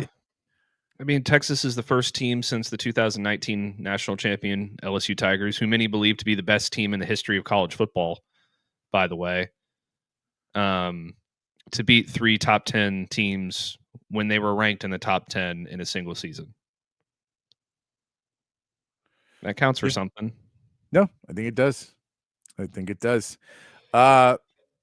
Matt, you do a show with the All 22 here every Monday or Tuesday, whenever you can get it done. I know it is a lot of work to get it done, and it has been a crazy week with Thanksgiving and with everything else going on in the college football polls and all of the talk that we have been having. What do you got for us in our All 22 today, Matt? This is just a kind of a general overview on how Texas dominated Texas A&M in this football game. Yeah. And really, to me, where everything kind of was decided in this game. And I didn't do both sides of the ball because I just don't have time to do both sides of the ball. I could do the defensive side of the ball later this week. If you guys really want me to do that, I'll look into it if enough people tell me they want me to do it. But this is the offensive side of the ball. And frankly, I know offense better than I know defense. So that's what I decided to go with here. And for me, it was really decided on the line of scrimmage for Texas. Arch did have a few dirty pockets in this game, but for the most part, they protected him very well. They were able to move the Texas A&M defensive line, running the football. They played in a very cohesive manner. They played smart. They didn't blow a lot of assignments. They didn't blow any one-on-ones. And they really did a great job of taking this guy right here, Cassius Howell, who leads the SEC in sacks, out of the football game. So this is the first play I'm going to show y'all. It's play number 4 of the game. It's 3rd and 8. I do have a slight bit of breaking news, man, real quick. Neil Brown is becoming the next coach at North Texas. So will no longer be an analyst at the University of Texas. Oh, now they're definitely going to keep Texas out of the playoff because they lost an analyst. But someone who was working with Texas some this season, Neil Brown, has taken the job at North Texas. So just thought I'd throw that out there. Yeah. Good for Neil. He deserves it. He's a good coach. Anyway, so Texas did a great job of keeping this guy right here, Cassius Howell, out of the football game. He was a complete non-factor. Trevor Gooseby did a fantastic job. Brandon Baker did a fantastic job. And this is kind of the first example of that. So Arch drops back here. you can see this is a kind of clean pocket that he really hasn't had all season long. It's felt like, except, not against the good teams, at least. And he does a great job of anticipating this throw here. He's looking at Emmett Mosley coming down the sideline on a comeback route. He lets it go about right there before Emmett has turned around, but he puts it in a place that only Emmett can catch it, kind of out here on his back shoulder, and it moves the chains. You can get another look at it here. And one of my favorite parts about this play is that Torian York is such a goofy man. He thinks he knows what Texas is going to do, and he's yelling at, if you watch the tape, you can tell he's yelling at Arch right here, like, I'm coming to get you. We know what you're doing, blah, blah, blah, blah. And it doesn't end up working out too well for him. They rush 5. Texas blocks all 5 very well. Gooseby takes his guy out of the play here. Brandon Baker takes Cassius Howell out of the play. Trey Wisner does a great job of stepping up and taking the safety. And then you got a good double team here on the defensive tackle with Cole Hudson and Connor Robertson. And then Tyler and Yedem here is getting locked up by DJ Campbell. So really clean pocket, and Arch is able to set his feet and throw and hit a beautiful pass there to move the chains on third down to Emmett Mosley. The very next play here, we got good protection again. And this is another example of Trevor Gooseby dominating Cassius Howell and Arch. They just can't catch the ball. I don't know why that one's first there. I think I got these reversed on accident. But you can see the nice protection here. Gooseby's pushing Howell back out of the play and into the ground. You got a nice clean pocket there, and I definitely did these backwards. My bad. And it hits DeAndre Moore in the hands. It does, and he needs to catch that. And it's not for a first down, but it's a critical play in the football game because it's another drop, and that was a big reason why Arch was struggling in the first half. His numbers, he was 5 for 21 in the football game, and in the first half, and a large part of that was due to 3 drops. 2 non-pass interference calls, really 3, could argue, but 2 of them were non-pass interference calls. So he really should have been, a little bit more efficient there, but it is what it is at the end of the day. We move on here to play number 17, and you can see Texas with trips on the top here, and Ryan Wingo down here at the bottom. And this is one of those non-PIs. It's 3rd and 8. The Aggies only bring 4. Gooseby beats Howell again here in his one-on-one matchup. You can see him push him out of the play, and Arch is able to get one off. Another real clean pocket here for him. And as you go down, you can see Will Lee pulling. You can see his hand right there. I'll see if I can zoom in a little bit on that. You can see him pulling Wingo's jersey right there, and Wingo's trying to fend him off a little bit, but at the end of the day, he's, they don't end up making the call, and it ends up going for an incompletion, and Texas is forced to punt. But the positivity of that is that they kept Arch clean again there when it was supposed to be a really difficult assignment to do so throughout this football game, because that's one of the best pass rushes in the SEC. Okay, we're moving on to play 23 here now. It's 1st and 10, and this is just some really good protection. A great pull by DJ Campbell here, who's going to pull to your right, and Arch gets a clean pocket and hits Endries. You can see him doing the play action kind of toss there to CJ Baxter. You can see Gooseby pulling here, and we got good seals from Connor Robertson and Trevor Gooseby. We got a nice block here from Cole Hudson, and DJ Campbell's able to get back and get Tony and Yedem there, which is able to keep Arch upright and allow him to have a clean pocket. You can see the linebacker Damian Sanford there on the ground because he got dominated by Cole Hudson, and he's able to hit Endries for a first down and move the chains. This is just the kind of thing that we didn't see Texas doing all year, is keeping Arch clean, and that's part of the reason he was able to be so successful in this game. Play 26. This is the other blown PI. This one's a lot worse and a lot more obvious than the first one, but they still didn't call it. But Arch once again gets time here, and Wingo just doesn't get the call. A&M brings 5 here, and you can see it's just he's got all day. You know, these offensive linemen were holding up. You got a double team here on the D tackle. You got Cassius Howell getting eaten up on the inside via the stunt, or not the stunt. He's lined up in the middle. And these guys are getting movement and pushing these guys out of the play. And then Arch lets it go. And I mean, if this isn't PI, I mean, Des Brooks isn't even looking at the ball.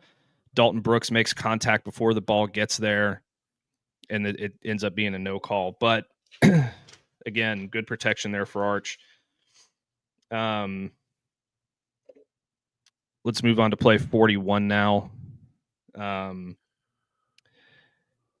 This is a good double team from Connor Robertson and Cole Hudson here, and Arch ends up getting a first down with his legs.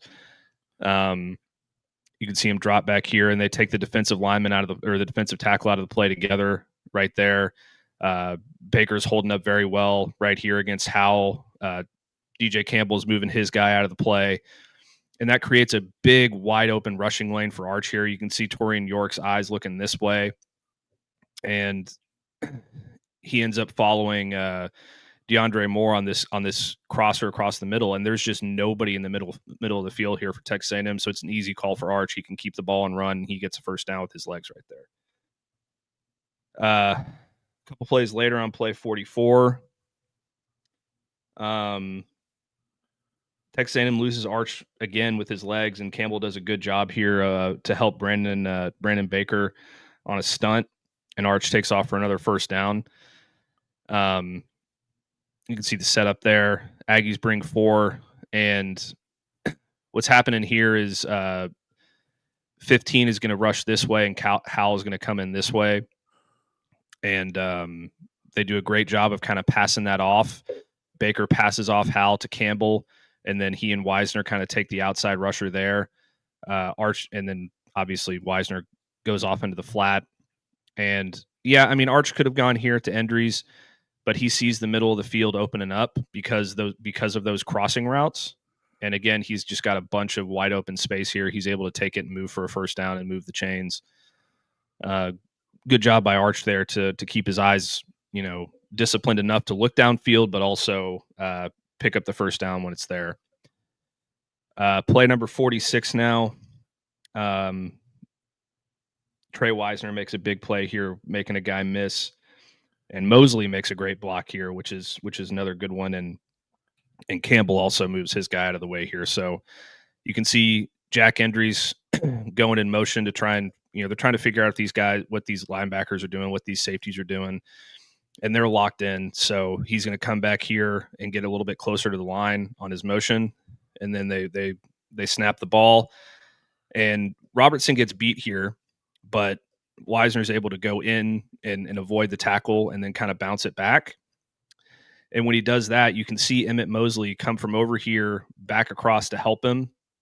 And he's able to take Dalton Brooks out of the play and Torian York out of the play with a single block. You can see Campbell moving his guy way down the field there.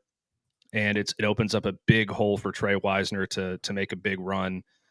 And I mean, they talk about how good of a run blocker Emmett Mosley is. This is a fantastic example of that. Taking one of the best linebackers in the SEC and one of the best safeties in the SEC out of the play single-handedly on one block. And then Wisner's able to make a guy miss and move the ball for a first down. Couple plays later, we're at 2nd and 10. This is play number 48. And it's, again, great seals by the offensive line.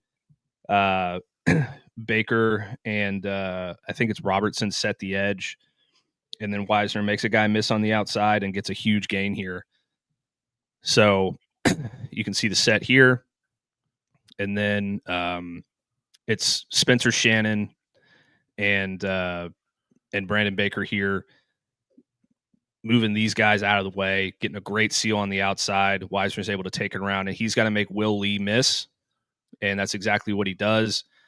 And then he's able to squirt downfield and get a big gain before he's pushed out of bounds or tackled, right at the sideline there for a really big gain. And this was kind of one of the moments in the game where they figured out, oh yeah, we can really run the football on this team. We're winning our one-on-ones, and they're not going to be able to stop our running game. So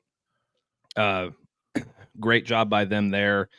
And then play number 96, another big gain from Trey Wisner. It's their first play of the second half. And it's great vision and patience by him. But also Robertson moves his guy. Cole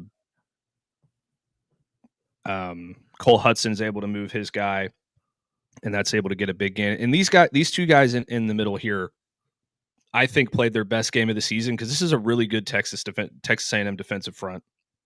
It's been one of the best in the SEC all year long, and you can see here, they're getting involved, and Wisner sees the defensive back there.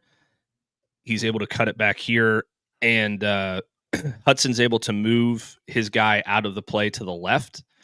Robertson washes his guy to the right. You can see Campbell holding up very well here as well from his guard position, and Wisner is able to get the ball up through that hole. And Hudson ends up taking 2 out of the play, pushing this defender into another one to spring Wisner forward. And he's able to get a huge gain there out the back of the defense and get down close to the 30-yard line. I believe that was a 48-yard gain, and that was the longest run by a Texas running back all season long, by the way. Trey Wisner knows how to play in them rivalry games. He does, man. He's just a rivalry game killer. Play 107. Connor Robertson gets a lot of help here from Cole Hudson, and they're able to move their assignments. And then Trevor Gooseby and Cole Hudson also win a big one here. And it's able to turn into a nice gain from Trey Wisner. You can see Robertson and Hudson holding up well here. Robertson's going to kind of bounce off and get this guy coming up the middle. Gooseby's holding up real nice here on the edge. Baker's holding his guy at bay here. And it creates a really nice lane here for Wisner, and he's going to be able to scoot up and make a guy or he just lowers his shoulder into this defensive back Ratcliffe and pushes forward for a few yards, and it's a nice gain there for about 6 yards. And then I guess that was for a first down. And then a couple plays later, you get a double pull here by Robertson and DJ Campbell to the right, and then I think it's to the left. Hold on. And it's to the left. My bad. You get a nice pull here, and then Robertson gets a nice block here. Gooseby gets a nice block here. Townsend's going to get a block here, and Wisner's going to be able to move up through that hole there, thanks to Campbell and Townsend. Townsend taking 2 guys out of the play right here is a big deal. And then he's able to move through that hole, get downfield. And then he gets a nice block from Parker Livingston. He's able to cut that back in a little bit and gain some extra yardage, and gets down across the 50 there for a nice gain. We move on to play number 110. This is the double pull. And they're going to move this way, I believe. And both of these guys seal the edge. They do a good, and Gooseby does a good job of finding work here as well downfield. And Wisner is able to spring it, so you can see them pulling to the right there. Gooseby gets some action right here, helping out Hudson, and then he moves downfield and finds some more work on Torian York. You can see Robertson here getting that guy on the edge, and Campbell's coming down on Will Lee the third here. Big mismatch for the little corner there on a 300-plus pound offensive guard, and Wisner's able to take advantage. Good job here, too, of Robertson keeping a hand on Damian Sanford to keep him out of the play. That springs Wisner down the field, and he's until he's pushed out of bounds by Torian York.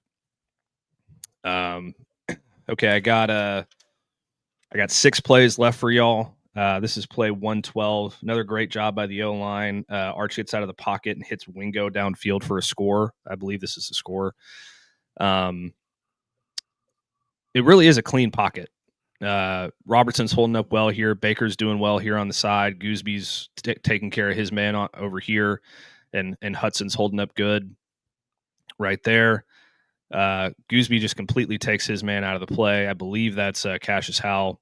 And Arch just kind of steps up, rolls to the left. Hudson pushes this guy inside, and Arch is able to get free.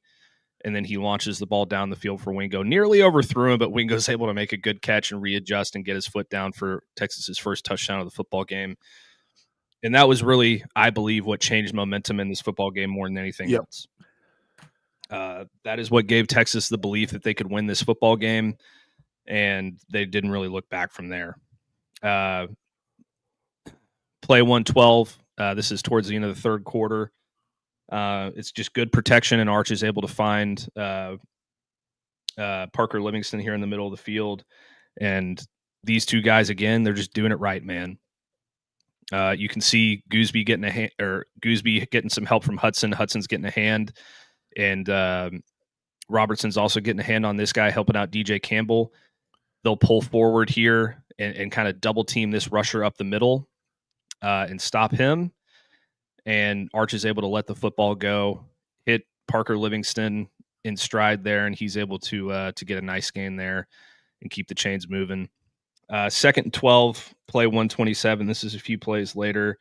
The Aggies only bring 3, but Arch gets some good time here and finds Jack Endries wide open for a huge gain that gets Texas inside the 5. You can see these guys just, really holding up well here. I know it's 3 guys, but people have been bringing 3 guys against Texas all year and getting home, and now they're not able to do it. So it seems like Torian York and this defensive back here kind of hone in on Nick Townsend there, which leaves Endries kind of wide open there on the back. And Arch is able to be patient, and he sees Endries coming free there, and he lets it go. And Endries catches the ball, pushes it back out to the outside and runs down the field. He stiff arms the safety right here and is able to get him off and move all the way down inside the 5-yard line to the 3-yard line there. Huge play there by Endries. I believe that was his biggest gain of the year as well. It has to be, right? Yeah, it could have been against San Jose State, but I feel like that was the play that was his best of the year by far. All right, 3 plays left. Play number 149 here. It's 1st and 10. Texas is up by 3. And this is just great pocket awareness here by Arch. He resets his feet real well and hits Endries with touch. This is the kind of thing that makes NFL scouts drool about Arch right here. He takes a snap. They run a little play action. Albert Regis is able to get by Connor Robertson right here. But Arch is able to step forward, avoid him, cut back to the left a little bit, reset his feet, and then with a guy in his face is able to hit Endries with a nice layered football there for a nice gain. And Texas gets it into scoring or into Texas A&M territory at the 40-yard line. This was my favorite play of the football game. This is Arch's TD run, 3rd and 3. In the 4th quarter, game still a little bit in doubt for Texas, although it feels like they have all the momentum. You can see the motion right here, and it's just a designed QB run. Arch takes it and starts to head down this way where his motion is heading, decides to cut it back because he sees a hole on the other side. And you can see Cole Hudson here getting a good piece of Torian York. You can see Brandon Baker right here taking TJ Searcy out of the play. Robertson's doing a nice job of washing his man out of the play. Get a nice block from Endries here, who's helping out DJ Campbell with Albert Regis. And Howell is nowhere to be found on the play. And then they move. Arch is able to move the ball down the field, make Dalton Brooks miss there, and then use his speed to get down the field. And he protects the football at the end, and Texas gets into the end zone. That ends up being the deciding factor in the game. But this was the game. This was really the game sealer right here. Really the final play of the game offensively for Texas. Play number 171 of the football game overall. Wisner just reads his blocks really well. The hole opens up, and that's game. You can see the motion there, taking Will Lee across with him. And then Wisner gets the handoff here on the right, or I guess it would be on the left, and cuts it back. And he sees a lane opening up over here. Again, great job of just holding these guys at bay, not letting them get any penetration. Jack Endry's holding up really well here. Baker holding up really well right here. Gooseby holding up really well right there. And Wisner is just able to take the ball and move it down the field and outrun Dalton Brooks to the edge. He gets a nice block down here from his receiver to give him a little bit of extra yardage. And Texas takes a knee from there, and they win the football game. So I guess the overall takeaway from this entire thing, Texas's offensive line has been much maligned all season long, and for good reason. Arch has gotten bloodied and battered. He's really taken a lot of heat, a lot of pressures.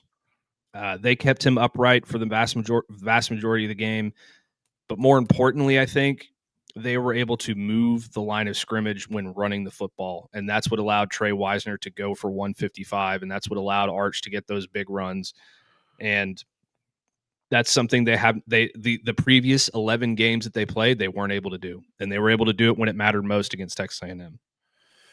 Yeah, no, I'm with you, Matt. I really appreciate that. That was a really nice put together all 22 to show how Texas did just show you at the end of the season the improvement that we have seen out of this Texas team, that they have looked much better throughout the last couple of weeks, and kind of where they're putting it together.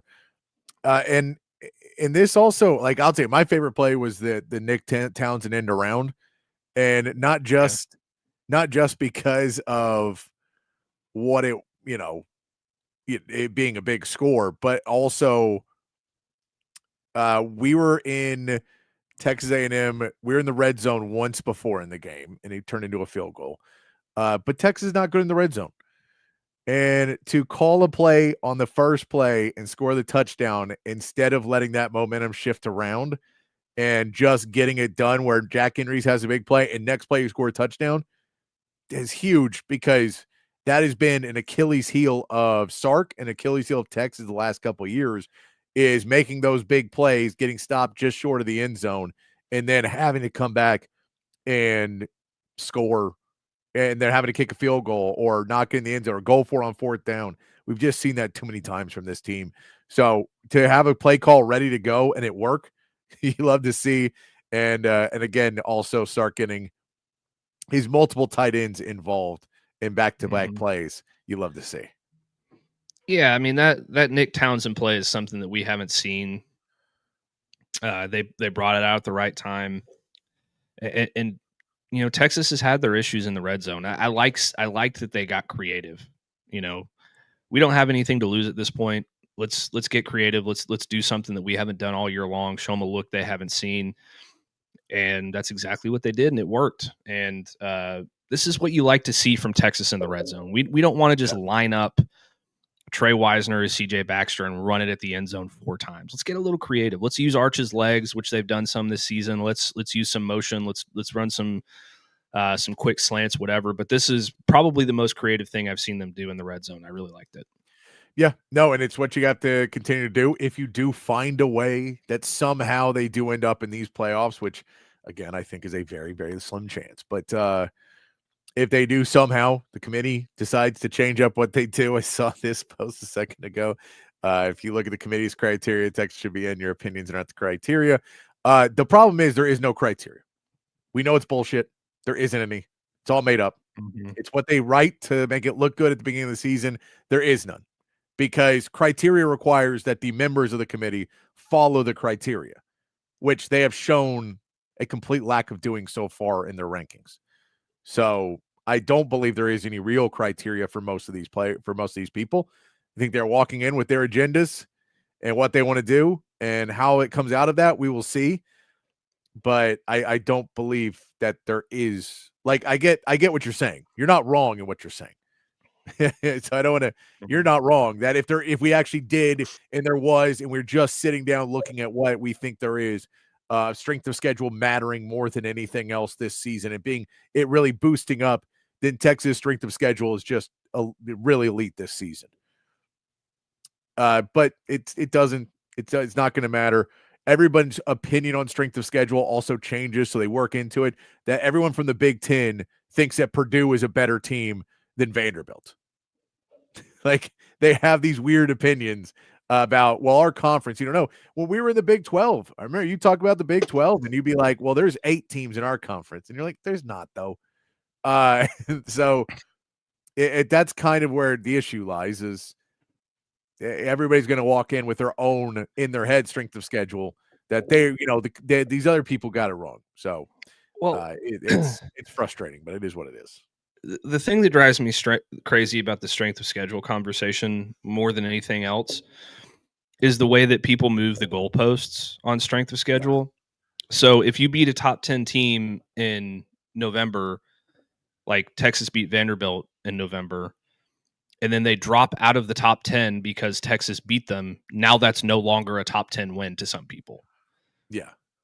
And it's like, that's different, in my opinion, because Vanderbilt's still ranked in the top 15 than the Penn State one, because Penn State ended up with a losing record and fired their coach. Yeah. Or like LSU. So, yeah, like LSU is another good example of that, and that really hurts Ole Miss's resume, because they beat a number 4 LSU team earlier in the season, and then LSU ends up not making a bowl game and firing their coach.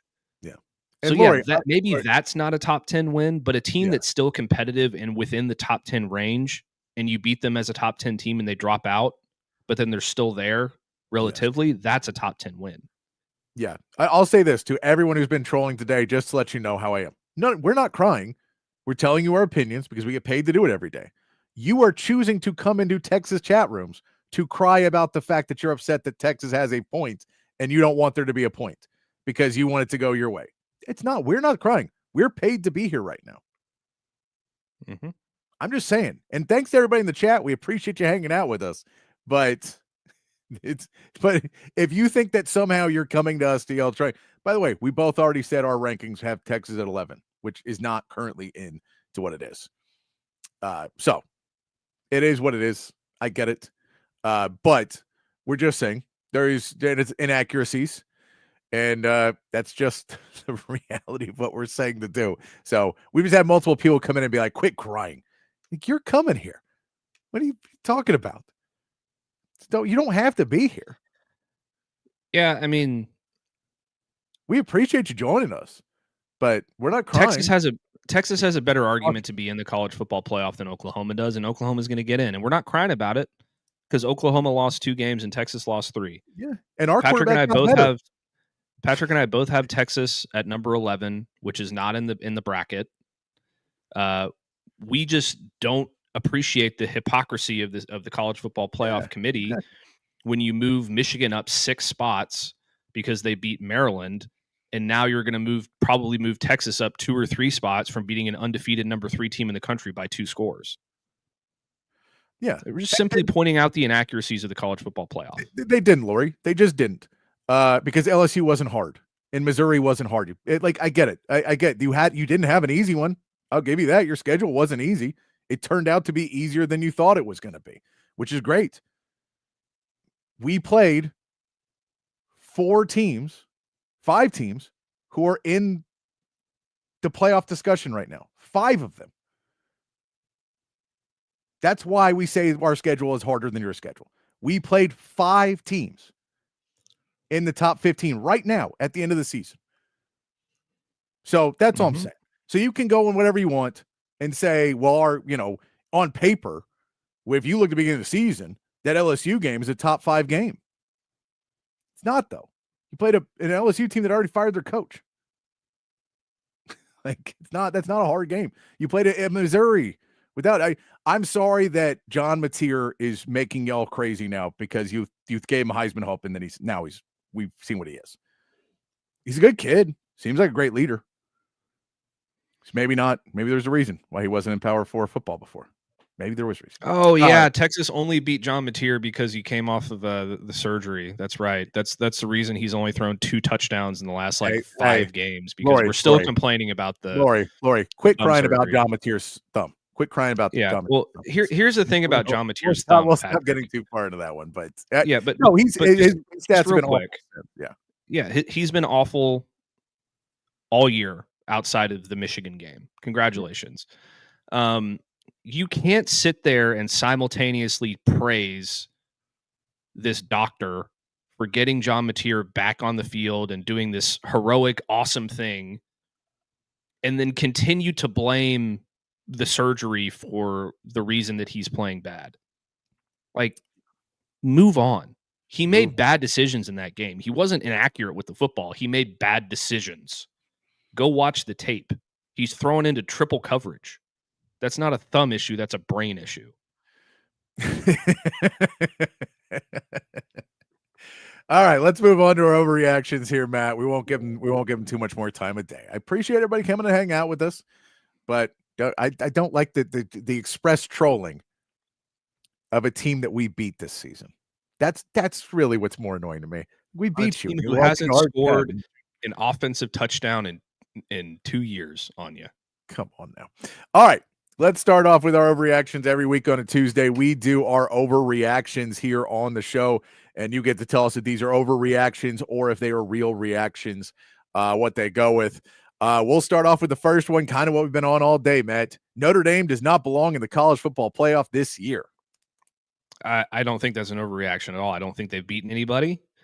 I don't think that there's not a single thing on their resume that should have them above Miami, should have them above Texas, should have them above Vanderbilt, should have them above BYU. Yeah, BYU's none arguable. of it. BYU's because BYU's got one loss.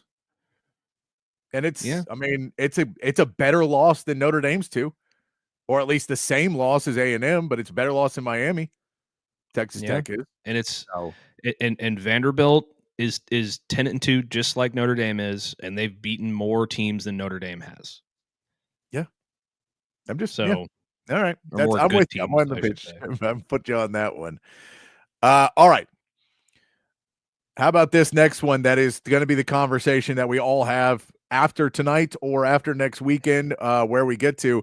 The championship week should not remove anyone from the playoffs. If they are currently in, no matter what happens, they should not be removed from the playoff picture because of championship week. I think that that's the way that it's supposed to be, and that's the way that it should be. But then if you're simultaneously, like I said earlier in the show, if you're simultaneously going to punish Texas for scheduling the number 2 team in the country and playing them in week 1 because that's the game that college football wants to see, then you have to punish a 10-2 Alabama for losing to Georgia in the SEC championship, or you have to punish BYU for losing to Texas Tech in the Big 12 championship. I mean, you can't have it both ways. No, and this is the point. Is I know that they don't want to hurt college conference championships. It's been the thought of it from the beginning was we don't want to hurt the conference championship games because people already don't really want to play them. People are already like, well, it's not a bye week, so we don't really want to play them. But the reality is, if you're now saying, well, you shouldn't play big non-conference games either because you are going to get more punished for them, then you are saying losses are losses. Mm-hmm. That's what we're saying. Losses are losses. So I know the old school model. We'll be curious to see what they end up doing with it. I think Alabama is probably your biggest piece in that. BYU, it'll be curious to see where they put BYU in this, because if losses are losses, BYU's in because they're a one-loss team. Because wins don't matter. It doesn't matter if you beat Chattanooga 17 times. That's 17 wins, and we're counting them as wins no matter what. We don't care about who you beat. We just got to win. If that's the thought process, then BYU will be ranked higher this week, and they'll be trying to stick two Big 12 teams in. And like if 2 Big 12 teams get in over Miami, that's also crazy to me, because that would be like with ACC only gets 1 and they get their worst one in. Then Miami, I don't know. But I'm with you. I think that there has to be some, if you're going to count the way, if they've done it the way they have this season, or rank things the way they have this season, then those games have to matter. But we will see. All right. We'll move away from that one over to some coaching ones real quick. I got a little breaking news. Not really news, but Updated college football playoff odds from FanDuel. Yes. Alabama minus 950, Notre Dame minus 400, BYU plus 390, Texas jumping ahead of Miami and Vanderbilt with plus 590. It looks like if Vegas is to be believed, that Texas is jumping Vanderbilt and Miami. That could be big. It could, but they're not jumping Notre Dame, and that's the one we want to jump, everybody. That is the shark we want to jump. All right. But that's interesting. That's interesting if that's what they believe. It wouldn't surprise me. That would be like we don't mind throwing these teams to the whoops because we've already kind of done it this season. So it wouldn't surprise me hugely. How about this one? Lane Kiffin has to win a title in the next 3 years, or he will forever be looked at as he made the wrong decision. Well, I don't know if 3 years is the number. I think so. This is why I always look at it, Matt. Before I say the reason I always look at it is I would go 4 or 5. I know where we're at now, where 3 years is like fans are like, we are done with you. You are trash. We hate you. It's very hard to build on that long term, and his expectations, I think, are so high.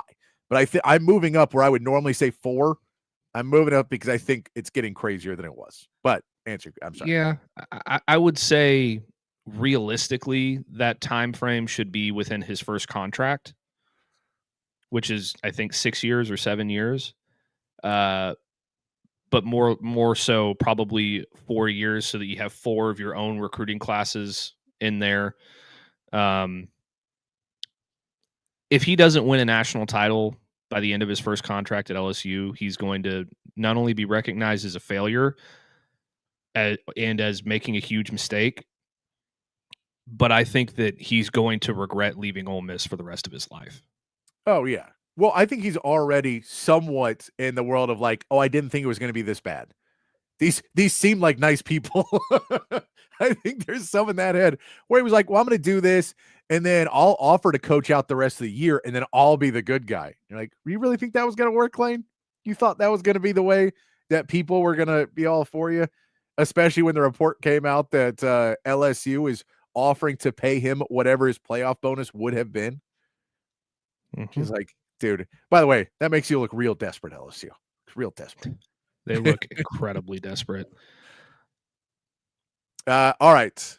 Our next one, Kentucky may have hired the best new coach in the SEC.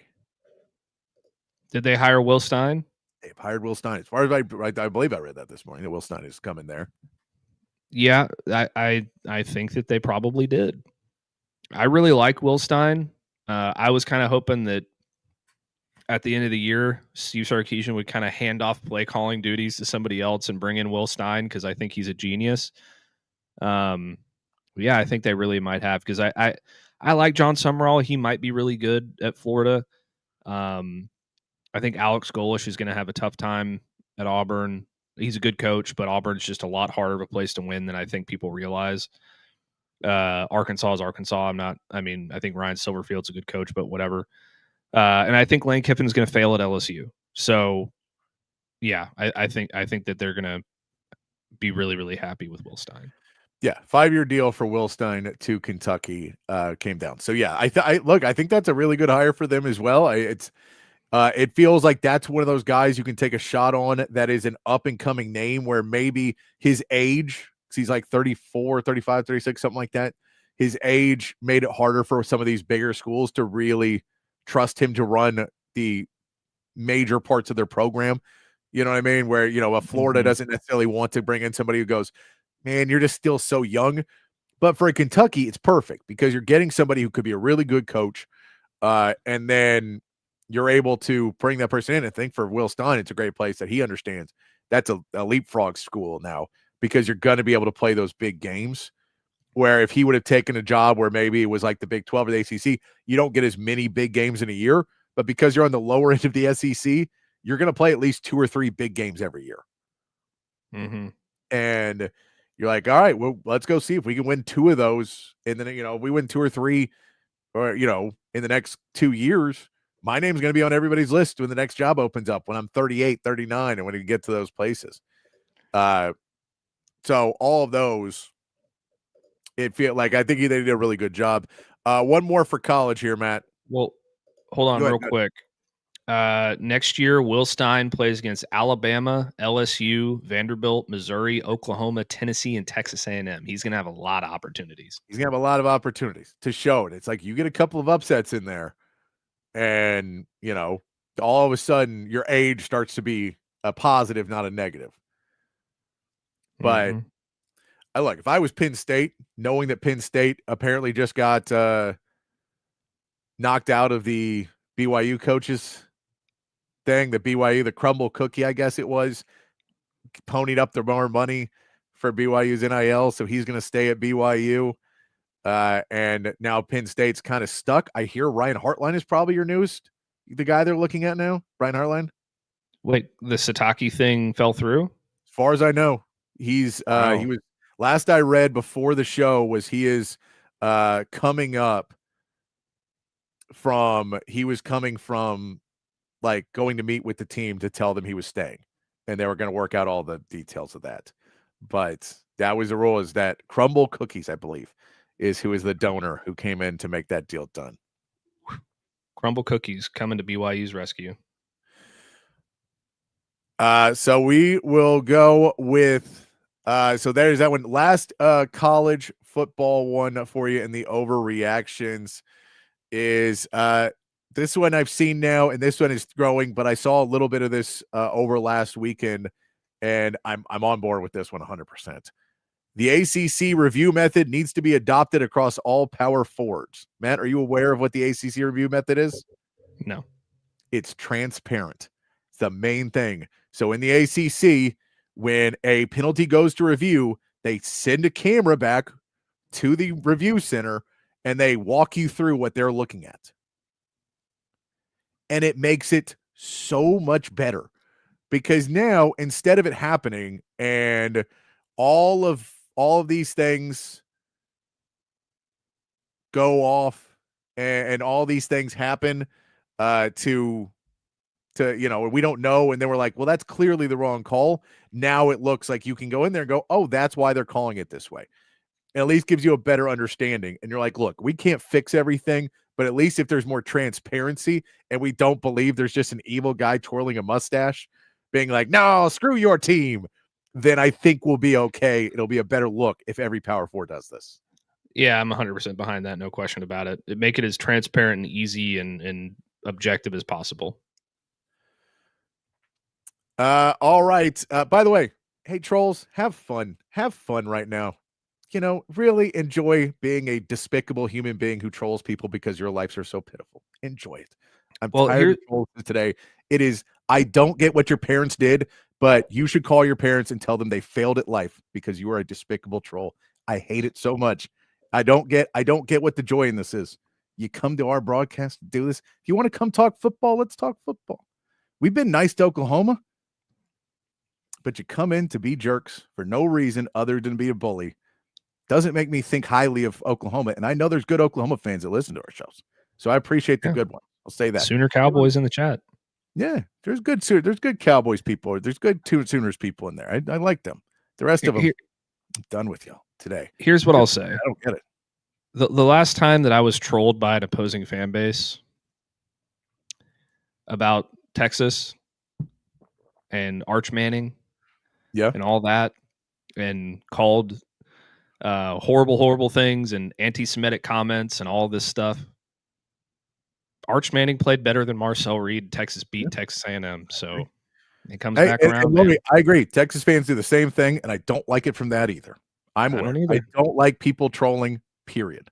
End of story. Don't care where you're from. I think trolling is a stupid thing to do, to make the world a worse place, to actively make the world a worse place, make people unhappier in today's world is a really shitty thing to do, to waste to spend your time. Just my opinion. I know a lot of people think, wow, what a wimp. But what my thought is, wow, what a fucking asshole. So that's what I'll say about you guys. That's what I think about you. And have fun, though. Have fun. We appreciate you joining us. Let's go to NFL predictions here. NFL overreactions for you here, Matt. Matt Stafford's MVP bet has come to an end, Matt. This is an overreaction I read today, and I thought, that is nuts. That's crazy. And He had one bad game. He still threw 2 touchdown passes, by the way. Did it wasn't even that bad of a game. It wasn't even that bad of a game. MVP front runner still. Yeah, let's see what the MVP betting odds are right now. I literally read that this morning when I was putting this together. I was like, is that really? Is there somebody who believes that Matt Stafford, because of 1 week against the game against a possible division winner, has now officially fallen out? I know Drake May is up there now. So Drake May is now the leader in the clubhouse for the MVP after his performance on Monday Night Football. I think that there's something to be said about strength of schedule in that. I think that, look, the Patriots are playing great football right now. Their schedule is not great. They've won the big games. They have won them. I'm not trying to take shots at the Patriots because they played really well. Drake May is playing really good football. He is your front runner. Matt Stafford's right behind him. And then we get into everybody else, which is Dak Prescott and Jordan Love and Josh Allen and Caleb Williams is in that now. But I mean, it does feel like it's getting closer to, unless somebody really steps up, it is maybe a Matt Stafford, Drake May race down the stretch. Yeah, and here's why I think Matt Stafford's going to win it. This might be his last year playing in the NFL, and Drake May is in his second, third year, something like that. I think if it comes down to which one of these guys is going to come home with the award, I think they're going to give it to the guy who's been in the league for damn near 20 years. Well, I mean, and we've seen that. So, and especially in the NBA, but even the NFL, a lot of times these awards are somewhat more long-term awards, and they're not necessarily always voted on in the sense of like, it's just about who's being most impressive right now. But sometimes like, hey, well, you almost won it last year. Like Josh Allen is like, he's killing it, but he almost won it last year. So now he's a runaway favorite for it. Because now we feel like we're making up. And Matt Stafford, maybe there's a little bit of making up for lost time. They end the season, the Rams do, with the Cardinals, the Lions, the Seahawks, the Falcons, and the Cardinals. So 4 of those teams don't really have a good defense. Really, the Seahawks is the only game that could really screw it up for Matt Stafford if he has a really bad game. But 4 of those, he should be able to have a pretty good game as we go into. If we go over and look at the Patriots, the rest of their schedule, I'm sure it's not great because they had the bottom row schedule. They play the Bills again, the Ravens, the Jets, and the Dolphins. They do have a bye week in there as well. So they do have 2 more really tough games with the Bills and the Ravens, and then that Dolphins game at the end of the season.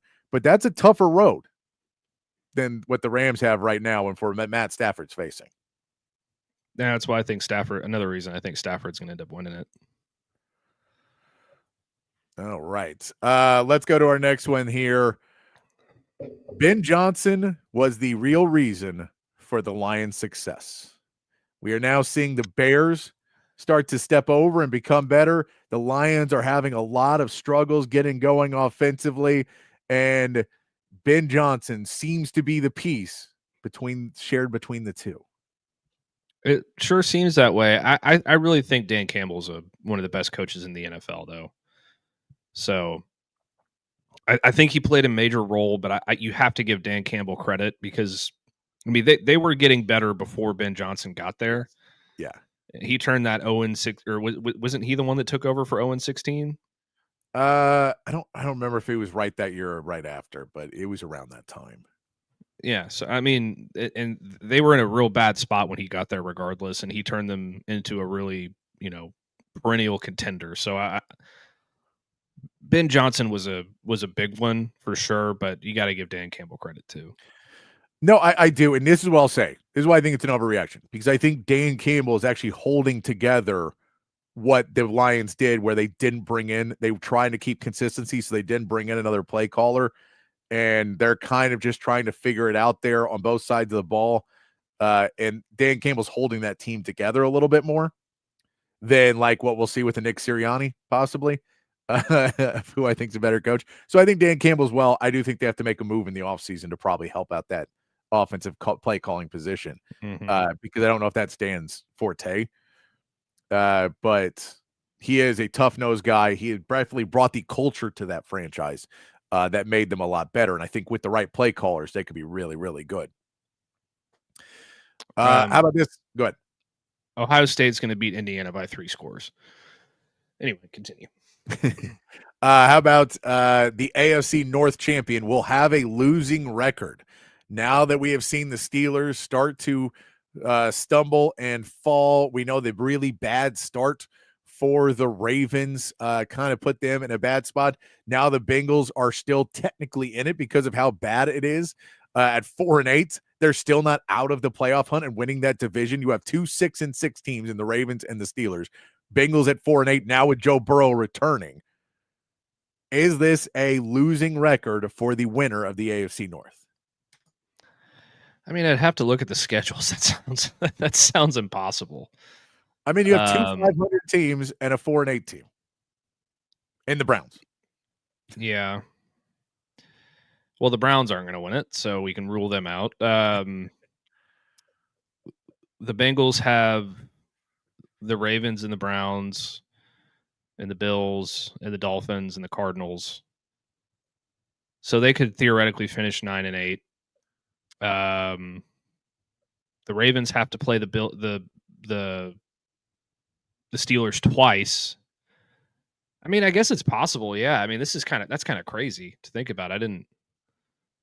Man. I mean, we saw it back in the day before the 17 game schedule with the NFC North at times. Or sorry, the NFC East at times. They would have it where no one was really stepping up in that position. Speaking of the NFC East, the Cowboys are going to make the playoffs. It's being more and more there. There's also the throw in now. They could win that division if the Philadelphia Eagles collapse. Then they could win that division and keep the record of not having the same division winners back-to-back years. That could still be alive for the NFC East. Matt, or is this an overreaction, or is this starting to become less of an overreaction? It's starting to become less of an overreaction because the Eagles are collapsing. And I said at the beginning of the year that it wasn't going to be the Eagles to win the NFC East because there hasn't been a 2-time or a back-to-back winner since like the early 2000s. So someone was going to come up and take it. I thought it was going to be the Commanders, but hell, maybe it'll be the Cowboys. I mean, it's not the craziest thing in the world. Yeah, the Commanders seem pretty out of it at 3-9 right now. But the Cowboys are back above 500, 6-5-1. They're, I believe, a game and a half back, I think is what it would be. So they're still in that fight with the Eagles. They don't have another game with them, so it makes it a little bit harder. But I do think they're in that conversation now, along with our other reaction that I read this morning. It was not from me, Matt. I read this. The AFC South will be won.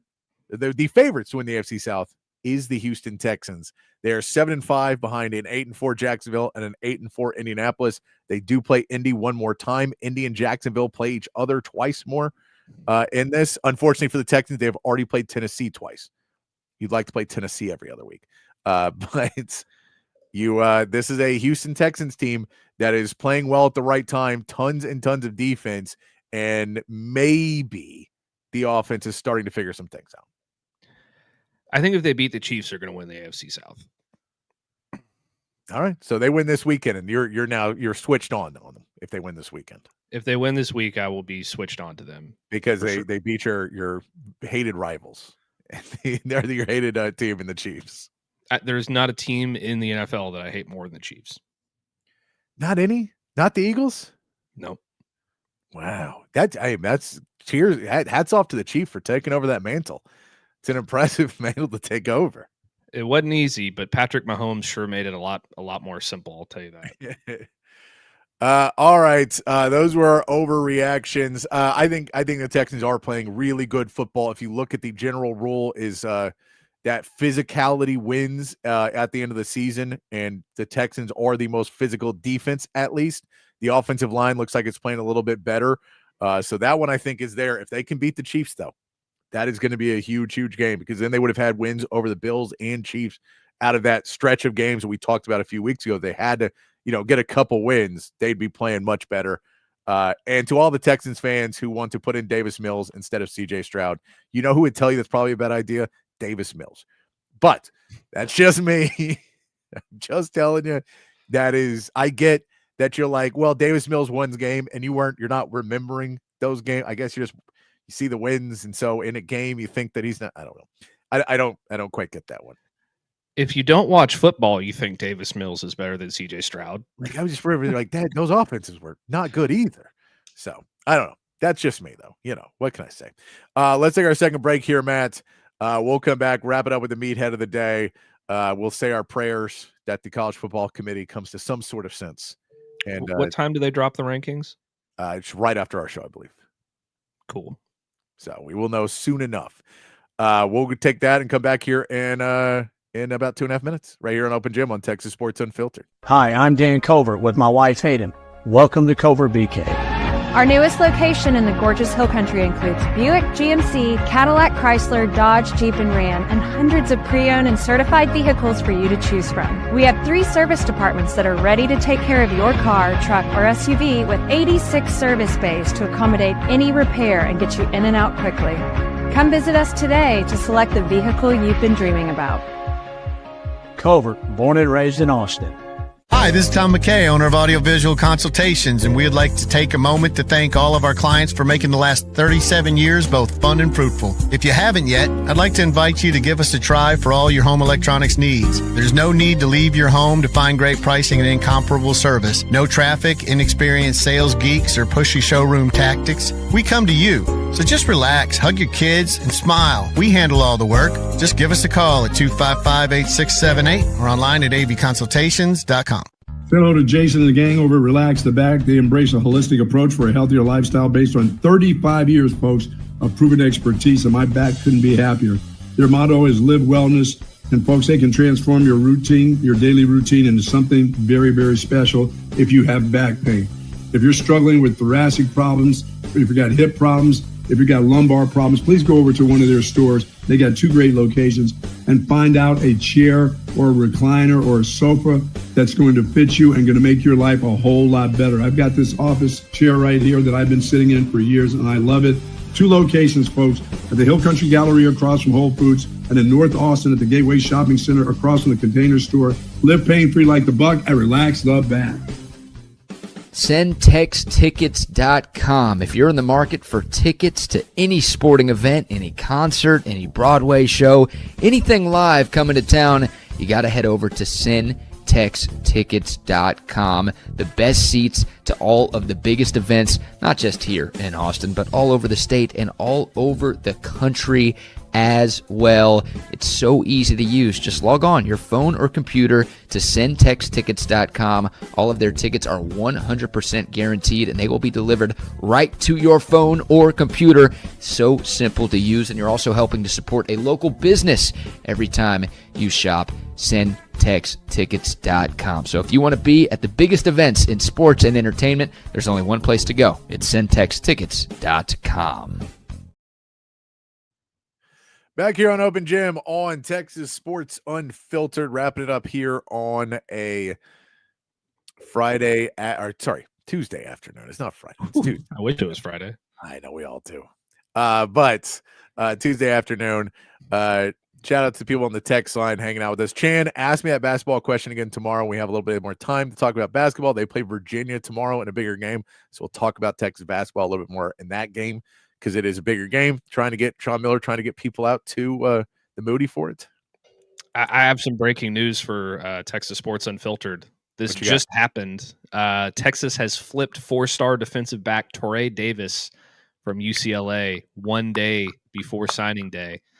It's a guy from Boulder, Colorado.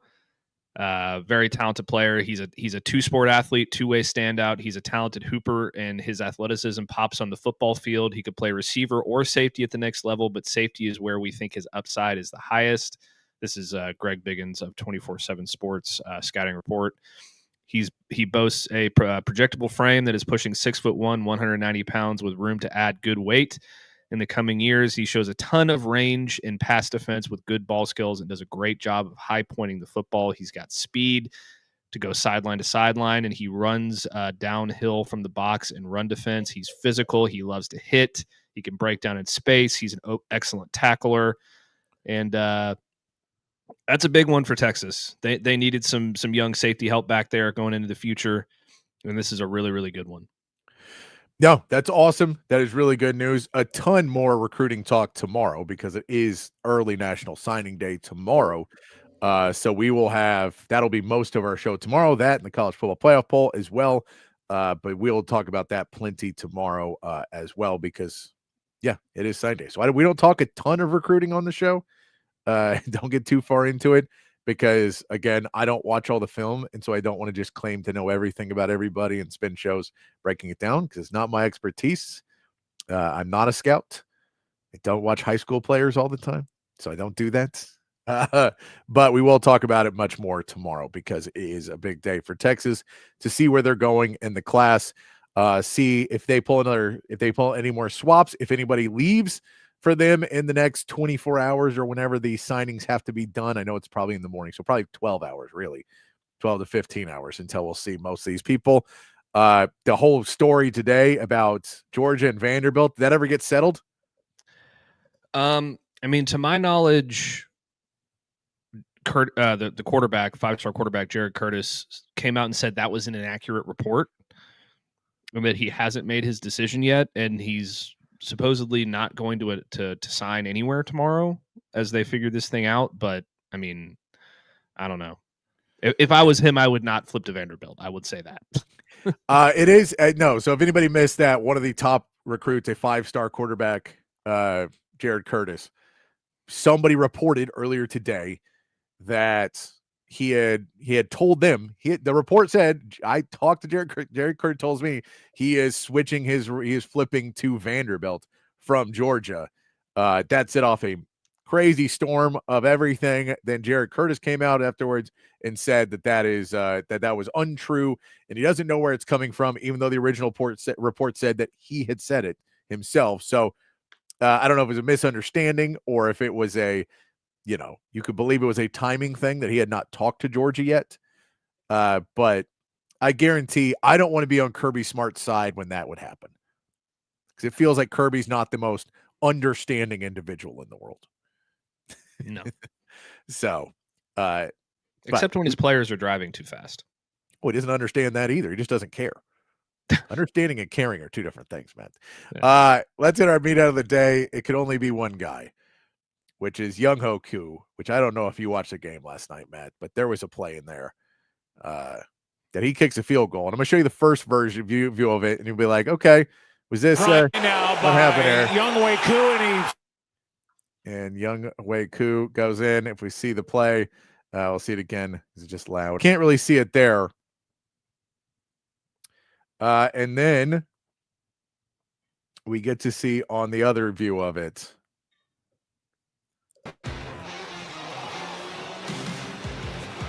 Whoops. Putting his foot into the ground half a yard before the kick. I've never seen anything like that. Yeah, that is I don't know if there's a video, if there's a picture in the dictionary for the yips. That feels Bert like Auburn's it, right? Picture would be next to it. Bert Auburn's picture would be next to it. I'm But surprised that picture, Scholarship Bert never did that. Oh, we don't know. He may have done that in Miami in practice. He could have done it in practice. That's why Sark was like, yeah, we're good. We're good. We don't need that. So we will get to all of that. We have a lot of stuff going on tomorrow, though. It'll be a lot of fun. Larry, I hope you have a great day enjoying your life. And but if you want to keep being trolls, just keep being a garbage human. Enjoy your life being a garbage. You'll never be real happy. I can tell you that, trolls. We're gonna get out of here. Good luck to everybody in the college football playoff polls. We'll be pulling for who we're pulling for. We'll see you back here tomorrow to talk about recruiting day and what the polls say here in just a few minutes. But until then, be kind, be safe, keep your underwear clean, and we'll see you tomorrow for more from Open Gym.